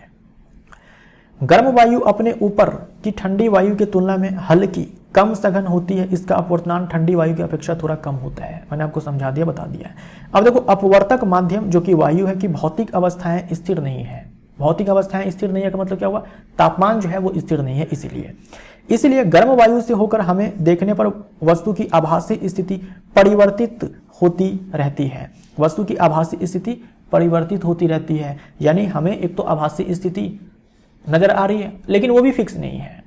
इस वाले केस में फिक्स है, इस वाले केस में फिक्स है। जैसे हम तिरछा ऐसे पेंसिल डालें पानी में तो मुड़ी प्रतीत होती है, तो जितनी मुड़ी प्रतीत होती है उतनी फिक्स होती है। ऐसा नहीं है कभी ज़्यादा मुड़ रही है, कहीं कभी कम मुड़ रही है, ऐसा नहीं है ना। ऐसे इस वाले केस में, लेकिन यहाँ पर आभासी स्थिति भी क्या है, परिवर्तित होती रहती है, फिक्स नहीं है। इस प्रकार यह अस्थिरता हमारे स्थानीय पर्यावरण में लघु स्तर पर वायुमंडलीय अपवर्तन, यानी पृथ्वी के वायुमंडल के कारण प्रकाश का अपवर्तन। वायुमंडलीय अपवर्तन का मतलब क्या हुआ, जो पृथ्वी का वायुमंडल है, जो पृथ्वी का वायुमंडल है उसमें जो प्रकाश का अपवर्तन हो रहा है उसी को हम लोग वायुमंडलीय अपवर्तन बोलते हैं। वायुमंडल में जो प्रकाश का अपवर्तन होता है, तो छोटे स्तर पर वायुमंडलीय अपवर्तन है, जो अभी मैंने आपको यहां पर एग्जांपल दिया है। तारों का टिमटिमाना बड़े स्तर की एक ऐसी ही परिघटना है। तारों का टिमटिमाना जो है यह भी वायुमंडलीय अपवर्तन के कारण होता है। आइए देखें इसकी व्याख्या हम किस प्रकार कर सकते हैं। सेम चीज जो है, तारे टिमटिमाते हैं सेम कारण से। तारों का टिमटिमाना, आपसे पूछा गया था ना तारे क्यों टिमटिमाते हैं सवाल में। तारों के प्रकाश के वायुमंडलीय अपवर्तन के कारण ही तारे टिमटिमाते हैं, है ना। वायुमंडलीय अपवर्तन के कारण प्रकाश का वायुमंडलीय अपवर्तन होता है, इसलिए तारे टिमटिमाते हैं। तो याद रखिएगा, तारों का टिमटिमाना जो है ये किसका एप्लीकेशन है भाई, वायुमंडलीय अपवर्तन का। पृथ्वी के वायुमंडल में प्रवेश करने के पश्चात पृथ्वी के पृष्ठ पर पहुंचने तक तारे का प्रकाश निरंतर अपवर्तित होता जाता है। ये अर्थ है, ये पृथ्वी का वायुमंडल है। तो जैसे ही प्रकाश हमारे इस पृथ्वी के वायुमंडल में प्रवेश करता है, वहां से लेकर के अर्थ तक पहुंचते पहुंचते इसका अपवर्तन होता है, लगातार अपवर्तन होता है। ठीक है, लगातार अपवर्तन होता है। ऐसा नहीं है कि एक बार अपवर्तन हो गया तो अब नहीं होगा, बार बार अपवर्तन होता है, क्योंकि वायुमंडल पृथ्वी का जो वायुमंडल है हम जानते हैं उसमें अलग अलग परतें हैं, सबकी भौतिक स्थितियां अलग अलग है। कहीं पर तापमान ज़्यादा है, कहीं पर कम है, कहीं पर धूलकण ज़्यादा है, कहीं पर कम है। सारे ही परतों की जो भौतिक स्थिति है वो अलग अलग है, यानी सारे परतों पर अपवर्तन होगा सेम प्रकाश का, है ना। मान लो एक किरण अगर चली है तो उन सारे का जो अपवर्तन है वायुमंडल के अलग अलग स्तर पर होगा। ऐसा नहीं है कि एक बार अपवर्तन हो जाएगा और वो हो गया। तो क्या हुआ, यही चीज आपसे कहा गया कि वायुमंडल में प्रवेश करने के बाद पृथ्वी के पृष्ठ पर यानी धरती पर पहुंचने तक तारे का प्रकाश निरंतर अपवर्तित होता जाता है। एक बार अपवर्तन नहीं होता, लगातार अपवर्तन होता है। वायुमंडलीय अपवर्तन उसी माध्यम में होता है जिसका क्रमिक परिवर्ती अपवर्तनांक हो। हम जानते हैं भाई अपवर्तन वहीं पर होगा जिसके पास कुछ अपवर्तनांक हो, क्योंकि वायुमंडल तारे के प्रकाश को अविलंब की ओर झुका देता है, अतः तारे की आभासी स्थिति उसकी वास्तविक स्थिति से कुछ भिन्न प्रतीत होती है। पहला पॉइंट, तारे की आभासी स्थिति वास्तविक स्थिति से हमें कुछ भिन्न प्रतीत होती है, क्योंकि तारे से आने वाला जो प्रकाश है हमारे आंख में अपवर्तित होकर के आया है। अपवर्तन कुछ ऐसे होता है कि अविलंब की ओर आते आते प्रकाश जैसे से पृथ्वी की सतह की ओर आएंगे, लगातार जो अपवर्तनांक है ये बढ़ता जाएगा, यानी कि अविलंब की ओर प्रकाश की किरण जो है वो झुकती जाएगी। तो यही चीज आपसे कहा गया है कि अविलंब की ओर प्रकाश को अविलंब की ओर झुका देता है ना, क्योंकि लगातार अपवर्तनांक बढ़ता है इसी कारण से। तो देखो तारा यहां पर है, तारा बहुत दूर होता है ना, तारा यहां पर है और हमारे आंखों तक पहुंचते पहुंचते देखो ऐसे प्रकाश एकदम से सीधी रेखा में आपको जाता हुआ नहीं दिखाया गया है, ऐसे आपको कर्व दिखाया गया है। कर्व यहां पर इसलिए दिखाया गया है, यहाँ पर आपको ये बताया जा रहा है कि देखो प्रकाश की जो किरण है वो लगातार झुकती गई है, अविलंब की ओर झुकती गई है। तो हमारे आंखों को लगता है कि तारा यहाँ पर है, हमारे आंखों को लगता है तारा यहाँ है, ये आभासी स्थिति है। तो तारा जिस हाइट पे है उससे हमें ज़्यादा हाइट पे दिखाई पड़ता है, ये पहला पॉइंट आपको ध्यान में रखना है। तारा जिस हाइट पे है उससे हमें अधिक हाइट पे दिखाई पड़ता है ना। तारे की जो आभासी स्थिति है उसकी वास्तविक स्थिति से थोड़ी ऊंची होती है, यह याद रहेगा। क्षितिज के निकट देखने पर कोई तारा अपनी वास्तविक स्थिति से कुछ ऊंचाई पर प्रतीत होता है। क्षितिज किसको बोलते हैं, पहले तो आपको याद रखना है कि जो आप स्थिति तारे की देख रहे हैं वो उसकी वास्तविक स्थिति नहीं है, वो उसकी आभासी स्थिति है। अगर आप होराइजन पर देखते हैं, है ना, क्षितिज किसको बोलते हैं, जहां पर धरती और आसमान मिलते हैं। वास्तव में ऐसा कोई जगह है नहीं, लेकिन हमें प्रतीत तो होता है। इधर कहीं है क्या पिक्चर, नहीं है। हमें प्रतीत तो होता है कि भाई आसमान जो है धरती से मिल रहा है। तो जहां पर आप देखते हैं कि आसमान और धरती ये दोनों आपस में मिल रहे हैं, उसी को होराइजन कहा जाता है। काल्पनिक रेखा है क्षितिज जो है वो एक काल्पनिक रेखा है जहां पर धरती और आसमान मिलते हैं। वास्तव में तो धरती और आसमान मिलते नहीं हैं, लेकिन हमें देखने पर ऐसा लगता है कि आसमान जो है कहीं जा करके मिल रहा है धरती के साथ। वो जो लाइन है उसी को हम लोग होराइजन बोलते हैं, क्षितिज बोलते हैं। वहां पर अगर कोई तारा है, उस क्षितिज के निकट अगर कोई तारा है तो वो अपनी वास्तविक स्थिति से कुछ ऊंचाई पर प्रतीत होता है, राइट। इसके अतिरिक्त जैसा कि ऐसी ही परिस्थिति में पिछले अनुभाग में वर्णन किया जा चुका है, तारे की यह आभासी स्थिति भी अस्थायी न होकर धीरे धीरे थोड़ी बदलती रहती है ना। एक तो तारा जो हमें जहां पर दिख रहा है वहां पे नहीं है ना, आभासी स्थिति उसकी कुछ और है। क्षितिज के निकट है, आभासी स्थिति वास्तविक स्थिति से थोड़ी हाइट पे है। जो भी आभासी स्थिति है वो भी फिक्स नहीं है, जैसा कि आपने यहां पर देखा। जो आभासी स्थिति है इस वाले में फिक्स है, सिक्के की आभासी स्थिति इस वाले में फिक्स नहीं है। जो आभासी स्थिति है वो भी फिक्स नहीं है, वो भी अस्थायी नहीं है, वो भी बदल रही है। और इसी कारण से तारे हमें टिमटिमाते हुए नजर आते हैं। जैसे यहाँ पर हमें वस्तु आग की दूसरी तरफ देखने पर या फिर ऊपर की चीजें देखने पर हमें झिलमिलाती हुई नजर आती है, ठीक वैसे ही, राइट। क्योंकि पृथ्वी के वायुमंडल की भौतिक अवस्थाएं अस्थायी नहीं है, इसीलिए। चूंकि तारे बहुत दूर है, अतः वे प्रकाश के बिंदु स्रोत के निकट है। वास्तव में तारे बहुत बड़े हैं, सन भी क्या अपने आप एक स्टार है, और जो आप स्टार देखते हैं वो भी साइज में बहुत बड़े हैं, लेकिन वो इतने दूर हैं कि हमें वो पॉइंट नजर आते हैं। तो स्टार जो होते हैं वो क्या है, पॉइंट सोर्स है, लाइट का जो है पॉइंट सोर्स है। तारा क्या है, बिंदु स्रोत है लाइट का। तारा क्या है, बिंदु स्रोत है लाइट का। क्योंकि तारे से आने वाली प्रकाश किरणों का पथ थोड़ा थोड़ा परिवर्तित होता रहता है, अतः तारे की आभासी स्थिति विचलित होती रहती है। समझ में आया आपको? क्योंकि तारे से आने वाली प्रकाश किरणों का पथ थोड़ा थोड़ा परिवर्तित होता रहता है। परिवर्तित इसलिए होता है क्योंकि आभासी स्थिति एक जैसी नहीं है, अपवर्तनांक एक जैसा नहीं है, अतः तारे की आभासी स्थिति भी विचलित होती रहती है, बदलती रहती है, अस्थायी नहीं है आभासी स्थिति। तथा आंखों में प्रवेश करने वाले तारों के प्रकाश की मात्रा झिलमिलाती रहती है। ये जो बार बार अपवर्तन होता है ना, तो कभी हमारे आंखों में प्रकाश की किरण जो है तारे से अधिक आती है, कभी कम आती है। जब अधिक आती है तारा हमें चमकता हुआ दिखाई पड़ता है, जब कम आती है तो डिम नजर आता है।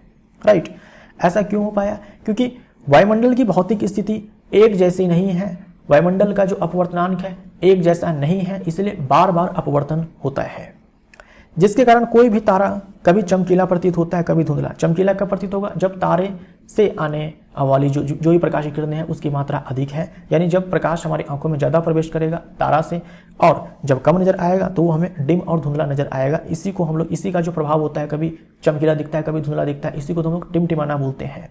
तो वायुमंडलीय अपवर्तन के कारण ही तारे जो है टिमटिमाते हैं। अब है ग्रह क्यों नहीं टिमटिमाते? आपसे प्रश्न पूछा गया था, ग्रह क्यों नहीं टिमटिमाते हैं, तारे क्यों टिमटिमाते हैं? एक लाइन में बोलेंगे, वायुमंडलीय अपवर्तन के कारण, है ना। जो वायुमंडल है उसकी भौतिक स्थिति एक जैसी नहीं है, जो अपवर्तनांक है लगातार बढ़ता जाता है, बार बार परावर्तन होता है, आभासी स्थिति लगातार बदलती रहती है, प्रकाश की मात्रा जो है आंखों में जो आती है कभी बढ़ती है कभी घटती है, जिसके कारण तारा जो है हमें कभी चमकीला कभी धुंधला दिखाई पड़ता है। इसी को हम लोग तारा का टिमटिमाना बोलते हैं। ग्रह क्यों नहीं टिमटिमाते हैं? हम लोग बचपन से जानते हैं ग्रह जो है तारे की अपेक्षा काफी नजदीक होते हैं। ठीक, ग्रह तारों की अपेक्षा पृथ्वी के बहुत पास है और इसलिए उन्हें विस्तृत स्रोत की भांति माना जा सकता है। तारे के बारे में क्या कहा गया? तारे के बारे में कहा गया कि तारा बहुत दूर है भाई, इतने दूर है कि हम इसे पॉइंट सोर्स मानते हैं, एक बिंदु स्रोत, प्रकाश एक बिंदु से आ रहा है। लेकिन ग्रह बहुत पास है, ग्रह जो है बहुत पास है, तो हम इसे एक पॉइंट सोर्स नहीं मान सकते हैं, हम इसे एक बड़ा सोर्स मानेंगे लाइट का, हम इसे एक बड़ा सोर्स मानेंगे, विस्तृत स्रोत मतलब एक लार्ज जो है सोर्स हम लोग मानेंगे, पॉइंट सोर्स नहीं मानेंगे, एक एक्सटेंडेड सोर्स मानेंगे, बड़ा स्रोत मानेंगे, है ना। किसको? ग्रह को। इसीलिए हम ग्रह को जो है ये बोल सकते हैं कि बिंदु साइज के अनेक प्रकाश स्रोतों का संग्रह है। क्योंकि ग्रह पास में है, बड़ा लाइट सोर्स है, तो हम ये बोल सकते हैं कि इसके भीतर जो है बहुत सारे पॉइंट सोर्स हैं, लाइट के बहुत सारे पॉइंट सोर्स हैं। तारा बहुत दूर है, पॉइंट सोर्स मान लिया, बिंदु स्रोत मान लिया। ग्रह को माना कि बहुत सारे बिंदु स्रोत का क्या है? संग्रह है। क्योंकि ग्रह जो है बहुत पास है, बड़ा लाइट सोर्स है, तो हम इसमें कई सारे पॉइंट सोर्स मान सकते हैं।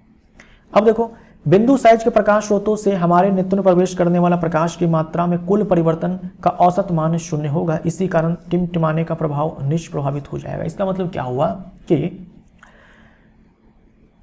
इसमें बहुत सारे पॉइंट सोर्स हैं, तो कुछ पॉइंट सोर्स से हमारे आंखों में प्रकाश जो आता है, तो उसी टाइम कुछ पॉइंट सोर्स से हमारे आंखों में प्रकाश नहीं आ पाता है। बहुत सारे, मान लो कि 10 पॉइंट सोर्स हैं, 10 पॉइंट नहीं बोलेंगे, मान लो कि भाई 1 लाख पॉइंट सोर्स, एग्जाम्पल तो मान लो, तो इसमें से मान लो कि अगर 50,000 पॉइंट सोर्स से लाइट हमारे आंखों में अगर आ रहा है, एट द सेम टाइम जो बाकी के 50,000 है उससे लाइट हमारे आंखों में नहीं आ रही है, प्रकाश जो है नहीं आ रहा है।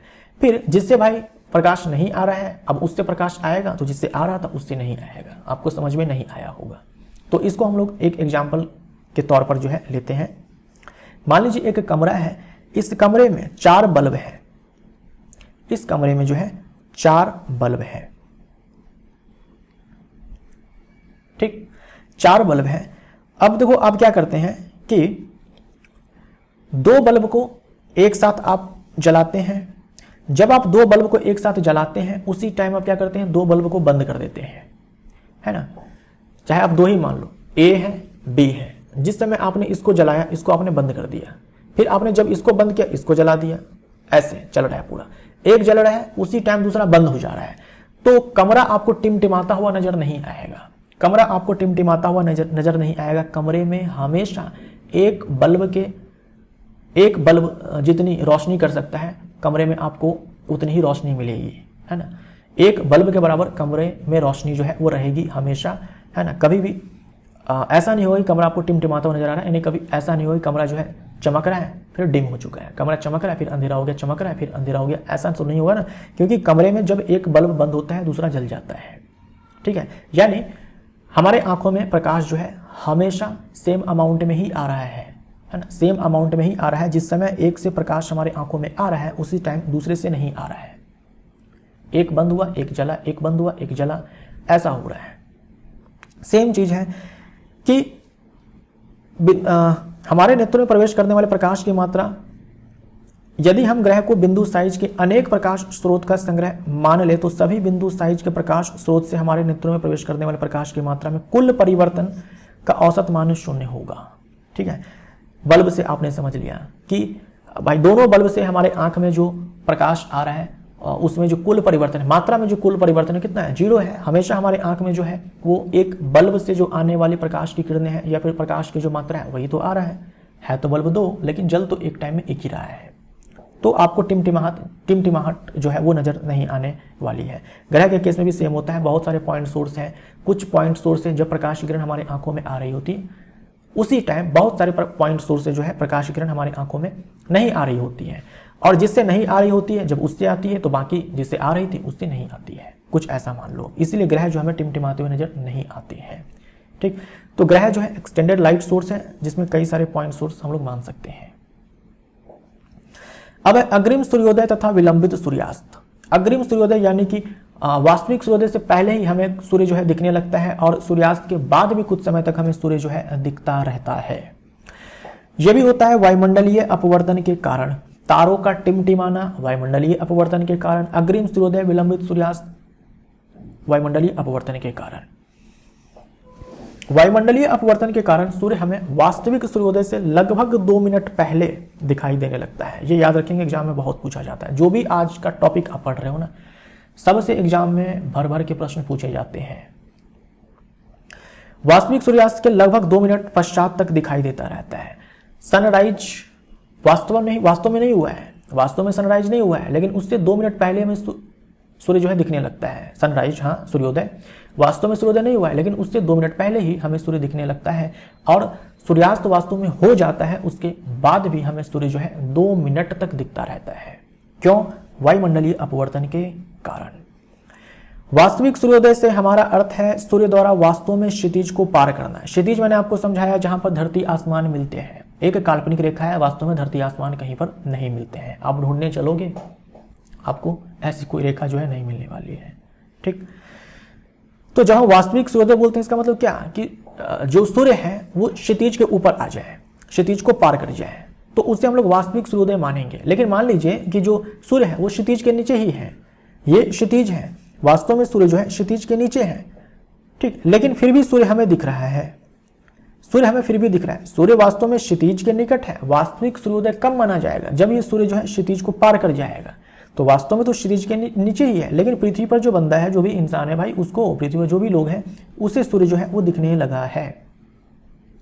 लेकिन ये वास्तव में सूर्य नहीं है, ये क्या है? आभासी है। सूर्य की ये आभासी स्थिति है। तो 2 मिनट पहले ही सूर्य जो है दिखने लगता है।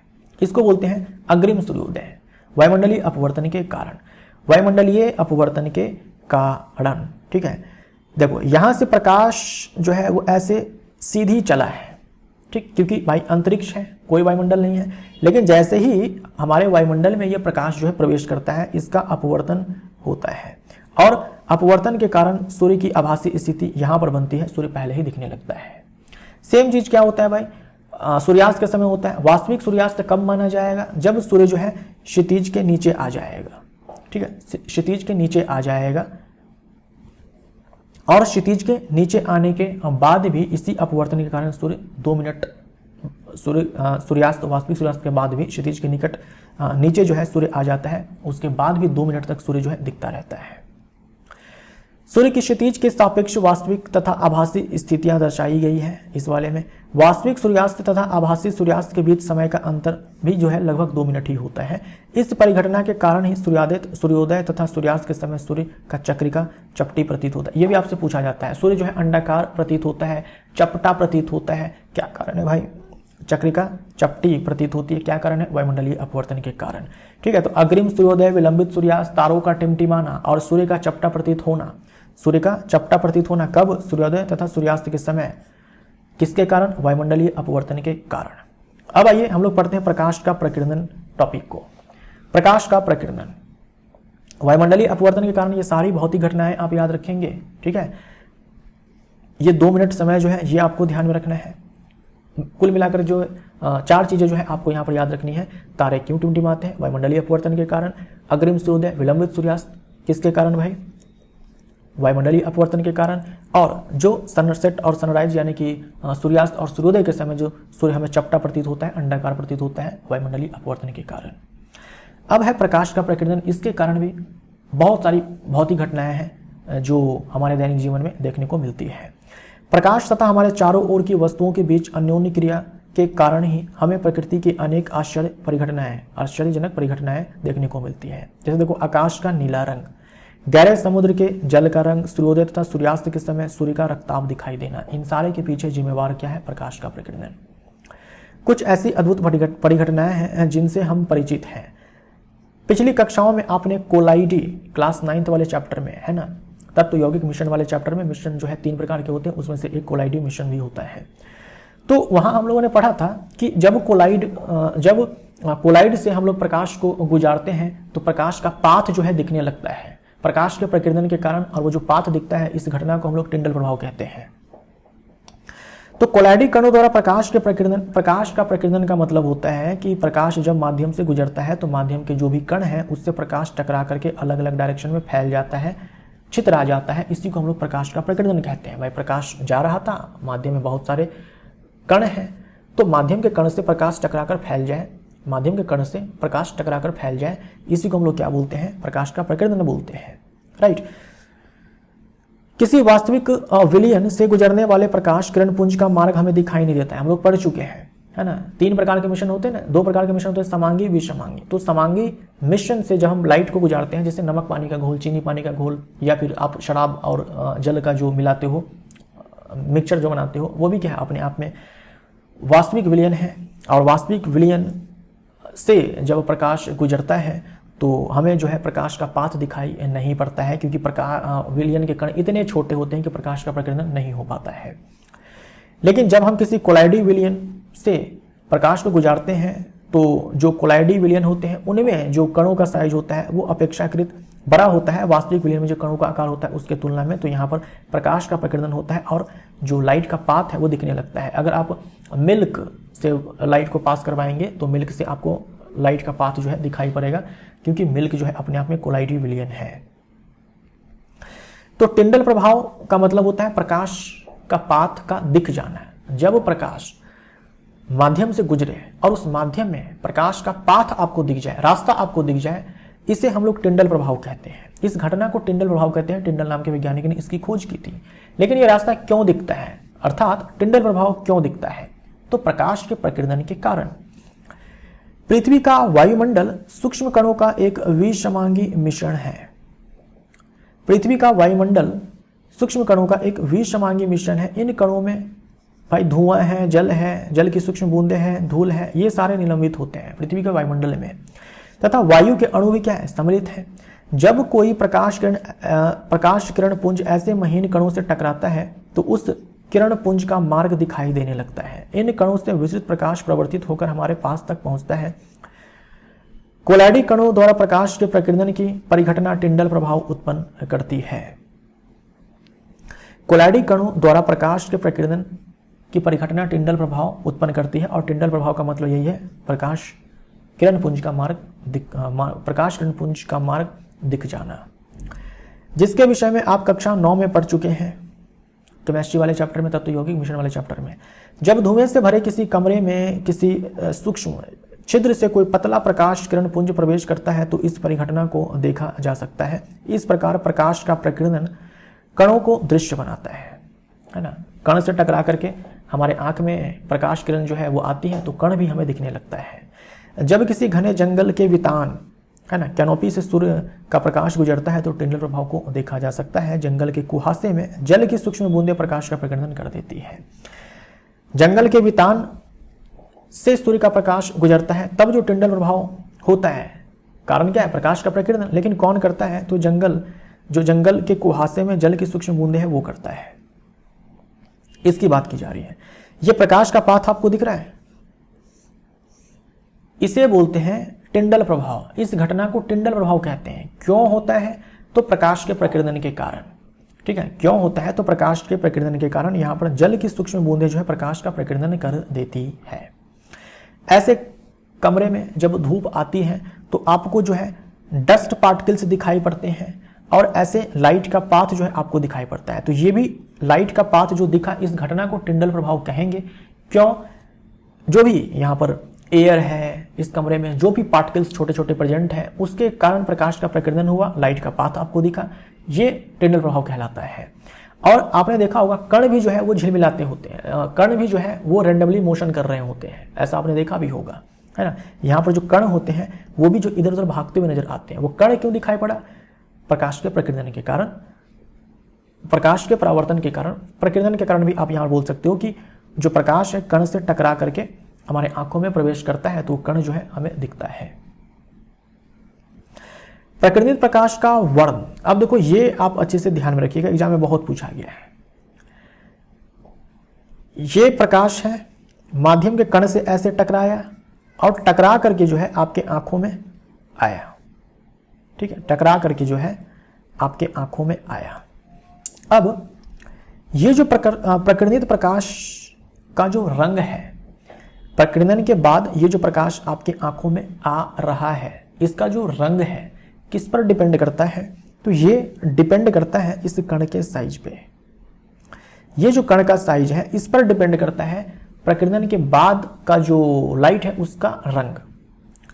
यही चीज आपसे कहा गया, प्रकीर्णित प्रकाश का वर्ण, प्रकीर्णन के बाद जो प्रकाश है उसका रंग प्रकीर्णन करने वाले कणों के साइज पर निर्भर करता है, इसके साइज पर निर्भर करता है। ठीक है, इसके साइज पर निर्भर करता है। अत्यंत सूक्ष्म कण मुख्य रूप से नीले प्रकाश को प्रकीर्णन करते हैं, नीले प्रकाश को प्रकीर्णन करते हैं, जबकि बड़े साइज के कण अधिक तरंगदैर्ध्य के प्रकाश को प्रकीर्णन करते हैं। आपने पढ़ा विबग्योर, मैंने आपको यह भी बता दिया कि जब आप वायलेट से रेड जाते हैं वेवलेंथ बढ़ता है। कहा जा रहा है कि छोटे साइज के जो कण होते हैं माध्यम के, वो छोटे वेवलेंथ वाले प्रकाश को ज्यादा प्रकीर्णित करते हैं। छोटे वेवलेंथ, सूक्ष्म बोलेंगे, अत्यंत सूक्ष्म बोलेंगे, सूक्ष्म नहीं अत्यंत सूक्ष्म बोलेंगे। अत्यंत सूक्ष्म कण जो होते हैं वो मुख्य रूप से छोटे तरंगदैर्ध्य वाले प्रकाश का प्रकीर्णन करते हैं। सबसे ज्यादा प्रकीर्णन वायलेट का होगा, तब इंडिगो का, तब ब्लू का होगा। ठीक, यहां पर ब्लू लिखा हुआ है लेकिन आप याद रखेंगे इस ऑर्डर में, अत्यंत सूक्ष्म कण सबसे छोटे वेवलेंथ वाले लाइट को ज्यादा प्रकीर्णन करेंगे, जबकि बड़े साइज के जो कण होंगे अधिक तरंगदैर्ध्य के प्रकाश को प्रकीर्णन करते हैं। यानी कि इन सारे का, येलो है, ऑरेंज है, रेड है, इनका प्रकीर्णन कौन करेंगे? जो बड़े साइज के कण होंगे। इन सारे का प्रकीर्णन कौन करेंगे? जो अत्यंत सूक्ष्म कण होंगे। ठीक, यदि प्रकीर्णन करने वाले कणों का साइज बहुत अधिक है तो प्रकीर्णित प्रकाश श्वेत भी प्रतीत हो सकता है, लेकिन कण का साइज कुछ ज्यादा ही बड़ा हो जाए, वैसे में प्रकीर्णन के बाद का जो प्रकाश होगा ना वो आपको व्हाइट भी दिख सकता है। समझ में आया आपको? सूक्ष्म कणों द्वारा इनका प्रकीर्णन सबसे अधिक होगा। भाई इनमें भी सबसे ज्यादा किसका होगा? तो बोलेंगे वायलेट का, तब इंडिगो का, तब ब्लू का। लेकिन आपकी किताब में जो है नीला रंग दिया हुआ है, क्योंकि आसमान का रंग नीला क्यों होता है इसके पीछे यहाँ पर नीला दे दिया गया है, तो आप इसको भी ध्यान में रख सकते हो। लेकिन मैं आपको बोलूंगा कि आप इस ऑर्डर में ध्यान में रखिए, सबसे ज्यादा वायलेट का, तब इंडिगो का, तब ब्लू का। तो सूक्ष्म कणों द्वारा इनका प्रकीर्णन सबसे ज्यादा होगा। अगर कणों का आकार थोड़ा बड़ा है ना, बड़े साइज का कण है, तो इनका प्रकीर्णन यानी कि अधिक तरंगदैर्ध्य वाले का प्रकीर्णन सबसे ज्यादा होगा। लेकिन कण का आकार अगर बहुत बड़ा हो जाए, वैसे में प्रकीर्णित प्रकाश का रंग जो है श्वेत भी प्रतीत हो सकता है। अब आसमान का रंग आपको नीला दिखाई इसीलिए पड़ता है क्योंकि नीले रंग का प्रकाश का प्रकीर्णन ज्यादा होता है वायुमंडल के अत्यंत सूक्ष्म कणों के कारण। ठीक, बादल का रंग आपको सफेद इसलिए दिखाई पड़ता है क्योंकि उनके कण साइज में बड़े होते हैं, तो वहां से प्रकाश का जो प्रकीर्णन होता है सारे रंगों का प्रकीर्णन, सारे रंग के प्रकाश का प्रकीर्णन जो है वो लगभग एक जैसा ही होता है, जिसके कारण हमें श्वेत प्रकाश दिखाई पड़ता है। यानी प्रकीर्णित प्रकाश का रंग जो है सारे रंग का होता है, तो आपके आंखों में जो है वो सातों रंग जो है मिलकर के व्हाइट बन करके आता है। तो स्वच्छ आकाश का रंग नीला क्यों होता है? वायुमंडल में वायु के अणु तथा अन्य सूक्ष्म कणों का साइज दृश्य प्रकाश की तरंगदैर्ध्य के प्रकाश की अपेक्षा नीले वर्ण की ओर के कम तरंगदैर्ध्य के प्रकाश को प्रकीर्णित करने में अधिक प्रभावी है। यानी नीले रंग का जो प्रकाश है उसका प्रकीर्णन ज्यादा होता है वायुमंडल के अणु तथा अन्य सूक्ष्म कणों के द्वारा। ठीक। अच्छा, लाल वर्ण के प्रकाश की तरंगदैर्ध्य नीले प्रकाश की अपेक्षा लगभग 1.8 टाइम्स है। जो रेड का जो वेवलेंथ है वो 1.8 टाइम्स है ब्लू रंग का जो लाइट है उसके वेवलेंथ का। अतः जब सूर्य का प्रकाश वायुमंडल से गुजरता है, वायु के सूक्ष्म कण लाल रंग की अपेक्षा नीले रंग को अधिक प्रबलता से प्रकीर्णन करते हैं। ठीक है, जो व्हाइट लाइट है, सन से जो व्हाइट लाइट आ रही है उसमें नीले रंग का जो प्रकाश है, नीले रंग का जो प्रकाश है उसका जो प्रकीर्णन है वो सबसे ज़्यादा होता है, उसका प्रकीर्णन जो है सबसे ज़्यादा होता है लाल रंग की तुलना में। राइट। प्रकीर्णित हुआ नीला प्रकाश हमारे नेत्र में प्रवेश करता है, इसीलिए आसमान हमें नीला दिखाई पड़ता है। यदि पृथ्वी पर वायुमंडल ना होता तो कोई प्रकीर्णन ना हो पाता, तब आकाश काला प्रतीत होता। हमें जो आसमान नीला नीला दिखाई पड़ता है, क्यों दिखाई पड़ता है? प्रकाश के प्रकीर्णन के कारण। नीले रंग का प्रकाश का प्रकीर्णन जो है सबसे ज़्यादा होता है वायुमंडल के सूक्ष्म कणों के द्वारा, है ना। वायु के या फिर वायुमंडल के भी बोल सकते हो, यहाँ पर वायु के सूक्ष्म कण दिए हुए आप बोल सकते हो। अगर मान लीजिए कि प्रकाश का प्रकीर्णन नहीं होता तो आपको जो आसमान नीला दिखाई पड़ता है वो काला दिखाई पड़ता है ना। तो जैसे ही आप वायुमंडल से बाहर निकल जाएंगे ना, आपको आसमान एकदम से ब्लैक नजर आएगा, क्योंकि वहाँ पर वायुमंडल नहीं है, वायुमंडल के कण नहीं है, प्रकाश का प्रकीर्णन नहीं होगा, आसमान आपको नीला दिखाई नहीं पड़ेगा। तो अत्यधिक ऊंचाई पर उड़ते हुए यात्रियों को आकाश काला प्रतीत होता है, क्योंकि इतनी ऊंचाई पर प्रकीर्णन सुस्पष्ट नहीं होता है। और जो सन है वो आपको बिल्कुल ही वाइट नजर आएगा। जब आप अंतरिक्ष से बाहर जाएंगे या फिर जो अंतरिक्ष यात्री होते हैं उनको आसमान काला नजर आता है और सन एकदम से वाइट नजर आता है, क्योंकि सारे रंग का प्रकाश जो है आंखों पे आता है। ऐसा नहीं है कि किसी का ज़्यादा प्रकीर्णन होकर आता है, किसी का कम प्रकीर्णन होकर आता है। सारे रंगों का प्रकाश जो है वो बराबर मात्रा से जो है आंखों में आ रहा है, इसलिए जो सन है वो बिल्कुल ही वाइट नजर आता है। संभवतः आपने देखा होगा कि खतरे के संकेत या सिग्नल का प्रकाश लाल रंग का होता है। क्या आप इसका कारण जानते हैं? कारण क्या है? लाल रंग कोहरे या धुएं से सबसे कम प्रकीर्णन होता है ना। स्कैटर जो है सबसे कम होता है, इसलिए यह दूर से देखने पर भी लाल रंग का ही दिखलाई देता है। डेंजर साइन के रूप में जो है लाल सिग्नल का इस्तेमाल किया जाता है ना। खतरे के संकेत के लिए जो है लाल सिग्नल का इस्तेमाल किया जाता है। तो इसके पीछे भी कारण है प्रकाश का प्रकीर्णन। लेकिन यहाँ पर आप क्या बोलेंगे? यहाँ पर आप ये बोलेंगे कि जो लाल रंग का प्रकाश होता है इसका प्रकीर्णन सबसे कम होता है। लाल रंग का जो प्रकाश आ रहा है ना, उसका प्रकीर्णन रास्ते में जो भी पार्टिकल्स हैं, है ना, कोहरा है, धुआं है, इन सब से इसका प्रकीर्णन कम होता है।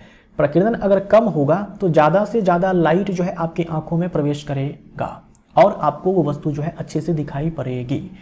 अगर मान लीजिए कि नीला प्रकाश आता है तो उसका प्रकीर्णन बहुत ज़्यादा होगा, इतना ज़्यादा प्रकीर्णन हो जाएगा रास्ते में ही वो इधर उधर जो है नीला रंग का प्रकाश फैल जाएगा कि आपकी आंखों तक पहुंचने वाला जो नीले रंग का प्रकाश होगा उसकी मात्रा बहुत कम होगी।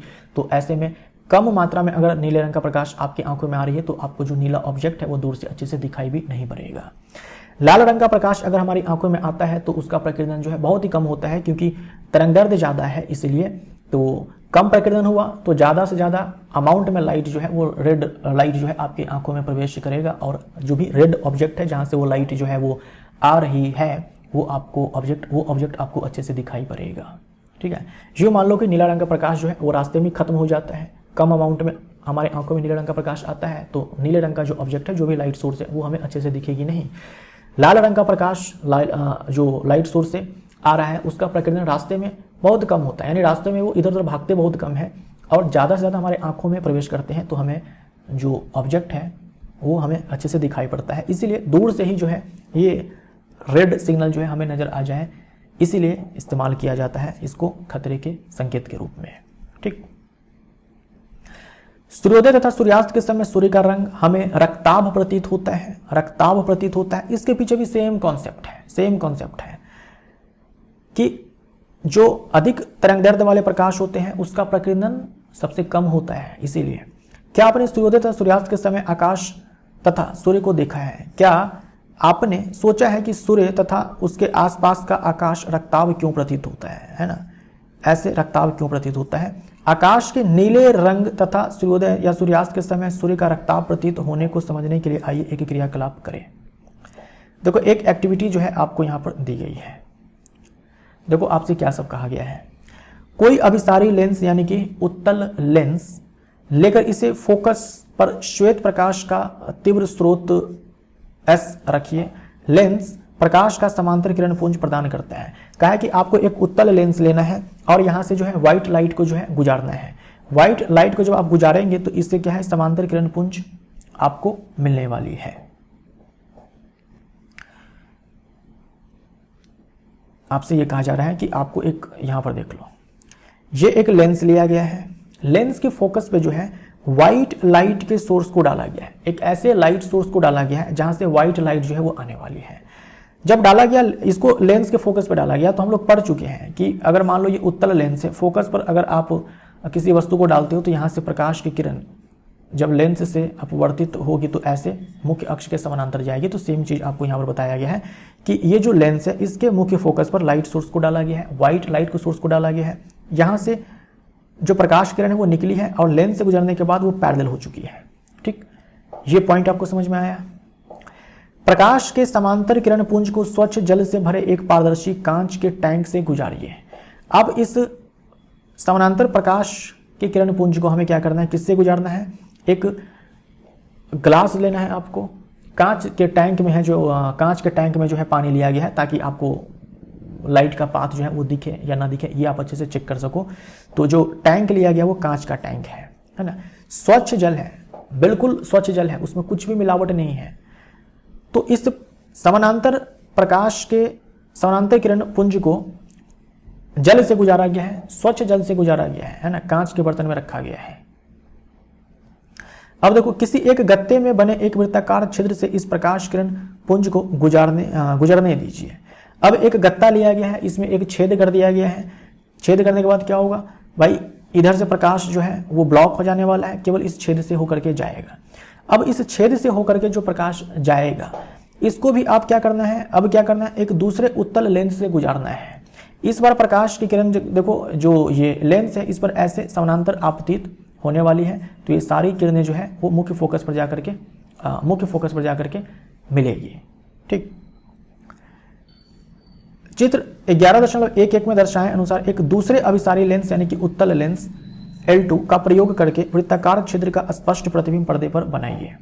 ठीक, तो देखो इस वृत्ताकार छिद्र से जो है समानांतर प्रकाश किरण पुंज जो है इस लेंस पर आपतित होती है और जाकर के मुख्य फोकस पर जो है कन्वर्ज कर जाती है, अभिसरित कर जाती है। तो इस छिद्र का जो है प्रतिबिंब आपको यहाँ पर मिलेगा।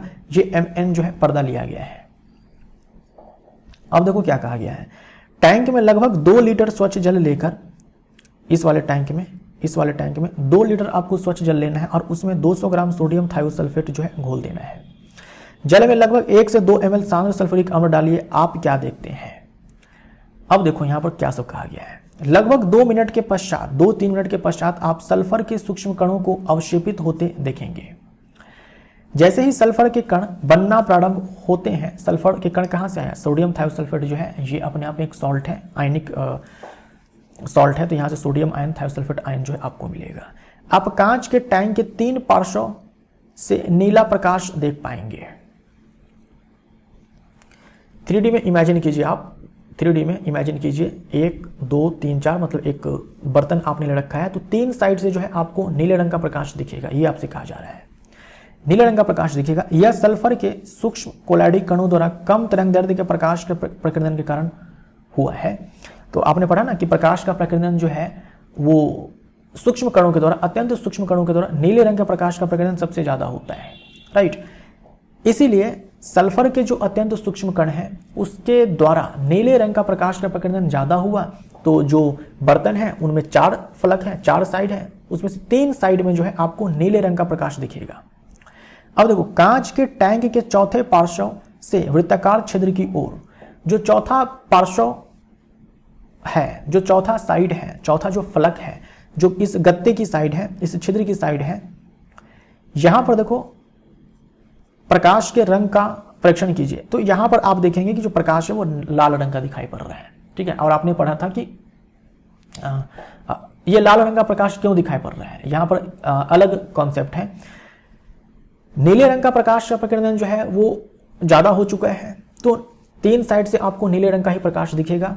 तो जो बचा है वो कौन सा प्रकाश है भाई, जो अधिक तरंगदैर्ध्य वाले प्रकाश है ना, अधिक तरंगदैर्ध्य वाले प्रकाश, जैसे कि लाल रंग का प्रकाश है। तो नीले रंग का प्रकाश का प्रकीर्णन ज्यादा हो गया है, लाल रंग का प्रकाश जो है उसका प्रकीर्णन कम हुआ है। तो ये अब यहां से इस वाले गत्ते से जो प्रकाश गुजरेगा ना वो लाल आपको दिखाई पड़ेगा, क्योंकि नीले रंग के प्रकाश का प्रकीर्णन बहुत ज्यादा हो चुका है।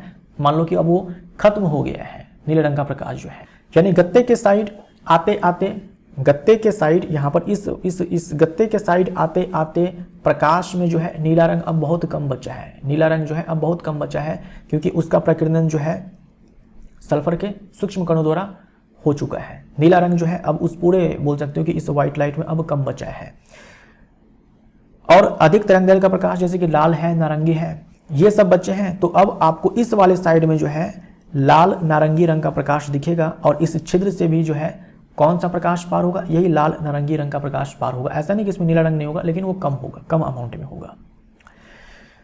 यह परीक्षण अति रोचक है, क्योंकि पर्दे पर पहले नारंगी लाल और फिर चमकीला क्रिमजी लाल रंग दिखाई पड़ता है। नारंगी लाल है ना, ऐसे नारंगी लाल आपको दिखाई पड़ेगा और तब जाकर के एकदम से आपको लाल रंग दिखाई पड़ेगा। तो यहां पर आपको नारंगी लाल रंग ही दिखाई पड़ा है, क्यों? क्योंकि रास्ते में नीला रंग का प्रकाश ये सब नहीं दिखा आपको, क्यों? या फिर व्हाइट लाइट आपको नहीं दिखा, क्यों? इसके पीछे कारण ये है क्योंकि नीले रंग का प्रकाश का प्रकीर्णन जो है वो रास्ते में हो गया, नीले रंग का प्रकाश का प्रकीर्णन रास्ते में ज़्यादा हो गया, तो उसमें नीले रंग का प्रकाश जो है अब कम बचा है। लाल नारंगी इन सब ये सब रंग के जो प्रकाश है वो अधिक बचे हैं। यह क्रियाकलाप प्रकाश के प्रकीर्णन को निर्देशित करता है, जिससे आपको आकाश के नीले रंग तथा सूर्योदय तथा सूर्यास्त के समय सूर्य के रक्ताभ प्रतीत होने को समझने में सहायता मिलती है ना।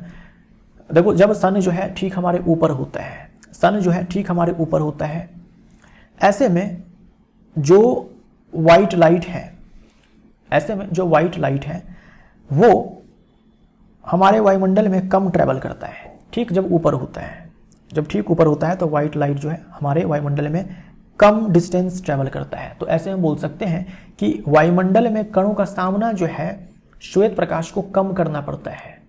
तो सारे रंगों के प्रकाश का प्रकीर्णन जो है वो बहुत ही कम होता है, बहुत ही कम होता है। तो सारे रंग के प्रकाश जो है वो लगभग बराबर मात्रा में हमारे आंखों में आता है। जब सातों के सातों रंग एक साथ हमारे आंखों में आएंगे तो ऐसे में जहां से भी वो प्रकाश आ रहा है वो हमें व्हाइट दिखेगा। इसी कारण सूर्य जब ठीक ऊपर होता है व्हाइट दिखता है, और आसमान जो है वो हमें उतना नीला नहीं दिखेगा, नीले प्रकाश का कम प्रकीर्णन होगा, व्हाइट दिखेगा आसमान हमें, है ना, दोपहर के समय। क्योंकि वायुमंडल में जो है, वायुमंडल में जो व्हाइट लाइट है इसको कम ट्रेवल करना पड़ा है, अर्थात वायुमंडल के जो भी कण है उससे सामना इनका कम हुआ है। अब देखो, नीले प्रकाश के प्रकीर्णन होने से सूर्य का रक्ताभ प्रतीत होना, ठीक। यहां पर देखो क्या होगा, जब सूर्योदय या सूर्यास्त का समय आता है वैसे में प्रकाश जो है हम तक तिरछा होकर के आता है। तो जब तिरछा होकर के आता है तो देखो यहां पर कि वायुमंडल में ये लाइट जो है ज़्यादा देर तक ट्रैवल करती है, वायुमंडल में ये लाइट जो है ज़्यादा देर तक ट्रैवल करती है, वायुमंडल में ये जो लाइट है ये ज़्यादा देर तक ट्रैवल करती है। इसका मतलब ये हुआ कि वायुमंडल के जो कण हैं उससे इस लाइट का सामना जो है ज़्यादा होता है। जब लाइट का सामना ज़्यादा होगा तो प्रकीर्णन ज़्यादा होगा। प्रकीर्णन नीले रंग के प्रकाश का इतना हो जाता है कि हमारे आंखों तक जो प्रकाश आता है उसमें नीला रंग का प्रकाश बहुत ही कम बचता है। ठीक यहाँ पर जो आपको बताया गया है कि लाइट जो है इस चौथे फलक तक आते आते प्रकीर्णित होकर के, जब ये लाइट जो है इस चौथे फलक तक आता है तो इसमें नीला प्रकाश बहुत ही कम बचता है। सारा प्रकीर्णन हो जाता है यहाँ पे। नीला प्रकाश जो है बहुत ही कम बचता है, इसलिए यहाँ पर लाइट हमें जो है नारंगी रेड जो है दिखाई पड़ती है। ठीक वही कॉन्सेप्ट है। रास्ते में इतना ज़्यादा प्रकीर्णन होता है कि नीले रंग का प्रकाश का प्रकीर्णन इतना ज़्यादा हो जाता है कि क्योंकि कम तरंगदैर्घ्य है, नीले रंग के प्रकाश का प्रकीर्णन इतना ज़्यादा हो जाता है कि हमारे आंखों तक जो है वो नीला रंग का प्रकाश जो है उतना आ ही नहीं पाता है, रास्ते में फैल जाता है इधर उधर। बचता क्या है? जो नारंगी है, लाल है, ये जो रंग है ये बचता है जो हमारे आंखों तक पहुंचता है। इसीलिए सूर्योदय या सूर्यास्त के समय जो सन है या फिर जो आसमान है वो हमें रक्ताभ प्रतीत होता है, नारंगी लाल रंग का प्रतीत होता है। आई होप आपको समझ में आया होगा। तो सूर्योदय तथा सूर्यास्त के समय सूर्य हमें रक्ताभ प्रतीत होता है। क्यों? क्योंकि नीले रंग का प्रकाश का प्रकीर्णन ज्यादा हो जाता है, ठीक, और आंखों तक जो प्रकाश पहुंचता है उसमें नीला रंग का प्रकाश जो है उसकी मात्रा कम होती है। लाल नारंगी रंग की जो प्रकाश है या फिर जो अधिक तरंगदैर्घ्य वाले प्रकाश है उसका अमाउंट ज़्यादा होता है, वो हमारे आंखों तक अधिक पहुंचता है। ठीक है। क्षितिज के समीप स्थित सूर्य से आने वाला प्रकाश हमारे नेत्रों तक पहुंचने से पहले पृथ्वी के वायुमंडल में वायु की मोटी परत से होकर गुजरता है, राइट। तथापि जब सूर्य सिर से ठीक ऊपर हो तथा सूर्य से आने वाला प्रकाश अपेक्षाकृत कम दूरी चलेगा, जो मैंने आपको बताया, यहां पर आपको दिखाया गया भाई कम दूरी चलेगा, वायुमंडल में जस्ट इतनी दूरी जो है चली है लाइट। दोपहर के समय सूर्य श्वेत प्रतीत होता है क्योंकि नीले तथा बैंगनी वर्ण का बहुत थोड़ा भाग ही प्रकीर्ण हो पाता है। नीला तथा बैंगनी रंग जो कि छोटे तरंगदैर्घ्य वाले प्रकाश है, इसका प्रकीर्णन क्या होता है? थोड़ा भाग ही प्रकीर्ण हो पाता है। पूरे 7 रंग जो प्रकाश है उसका प्रकीर्णन जो है बहुत कम होता है ना। बड़े तरंगदैर्घ्य वाले का प्रकाश का प्रकीर्णन तो वैसे भी कम होता है, जो छोटे वाले हैं उसका भी प्रकीर्णन जो है कम हुआ है। लगभग सारे 7 रंग के प्रकाश हमारे आंखों में पहुंचते हैं, इसलिए सन जो है हमें व्हाइट दिखाई पड़ता है। क्षितिज के समय, क्षितिज के समीप, ठीक है, यानी कि जो होराइजन है जहां पर आसमान पृथ्वी दूर से देखने पर आपको लगता है कि मिरर है, वो लाइन जो है इसके समीप नीले तथा जो कम तरंगदैर्घ्य के प्रकाश है, बैंगनी है ना, वायलेट है, इंडिगो है, जामुनी है, नीला है, इन सारे का अधिकांश भाग कणों द्वारा प्रकीर्ण हो जाता है। प्रकीर्ण हो जाता है, इधर उधर फैल जाते हैं, है ना, इधर उधर फैल जाते हैं, टकरा करके इधर उधर फैल जाएंगे। तो जो इधर उधर फैल गए वो आपकी आंखों में थोड़ी ना प्रकाश की किरण जो है वो आने वाली है, ठीक। तो जो प्रकाश आपके आंखों में आ रहा है उसमें नीले रंग का प्रकाश या फिर छोटे तरंगदैर्घ्य वाले जो प्रकाश हैं उनकी मात्रा कम होती है, और हमारे नेत्र तक पहुंचने वाला प्रकाश जो है वो अधिक तरंगदैर्घ्य का होता है, नीला है, नारंगी है, ये सारे जो है होते हैं। इसीलिए सूर्योदय या सूर्यास्त के समय सूर्य जो है हमें रेडिश दिखता है, लाल नारंगी रंग का दिखता है। तो इसी के साथ ये चैप्टर जो है यहाँ पर हमारा कंप्लीट होता है, ठीक। जो भी भौतिक घटनाएं आपको बताई गई है वो सब आप अच्छे से ध्यान में रखिएगा, क्यों होता है ये भी आपको ध्यान में रखना है। इस चैप्टर से जो है बहुत सारे प्रश्न आपके एग्जाम में पूछे जाते हैं। तो इसके साथ ही ये पार्ट 2 समाप्त होता है और ये पूरा चैप्टर हमारा कंप्लीट होता है। अगला चैप्टर हमारा होगा इलेक्ट्रिसिटी, विद्युत। तो मिलते हैं अगले चैप्टर में। Thank you so much.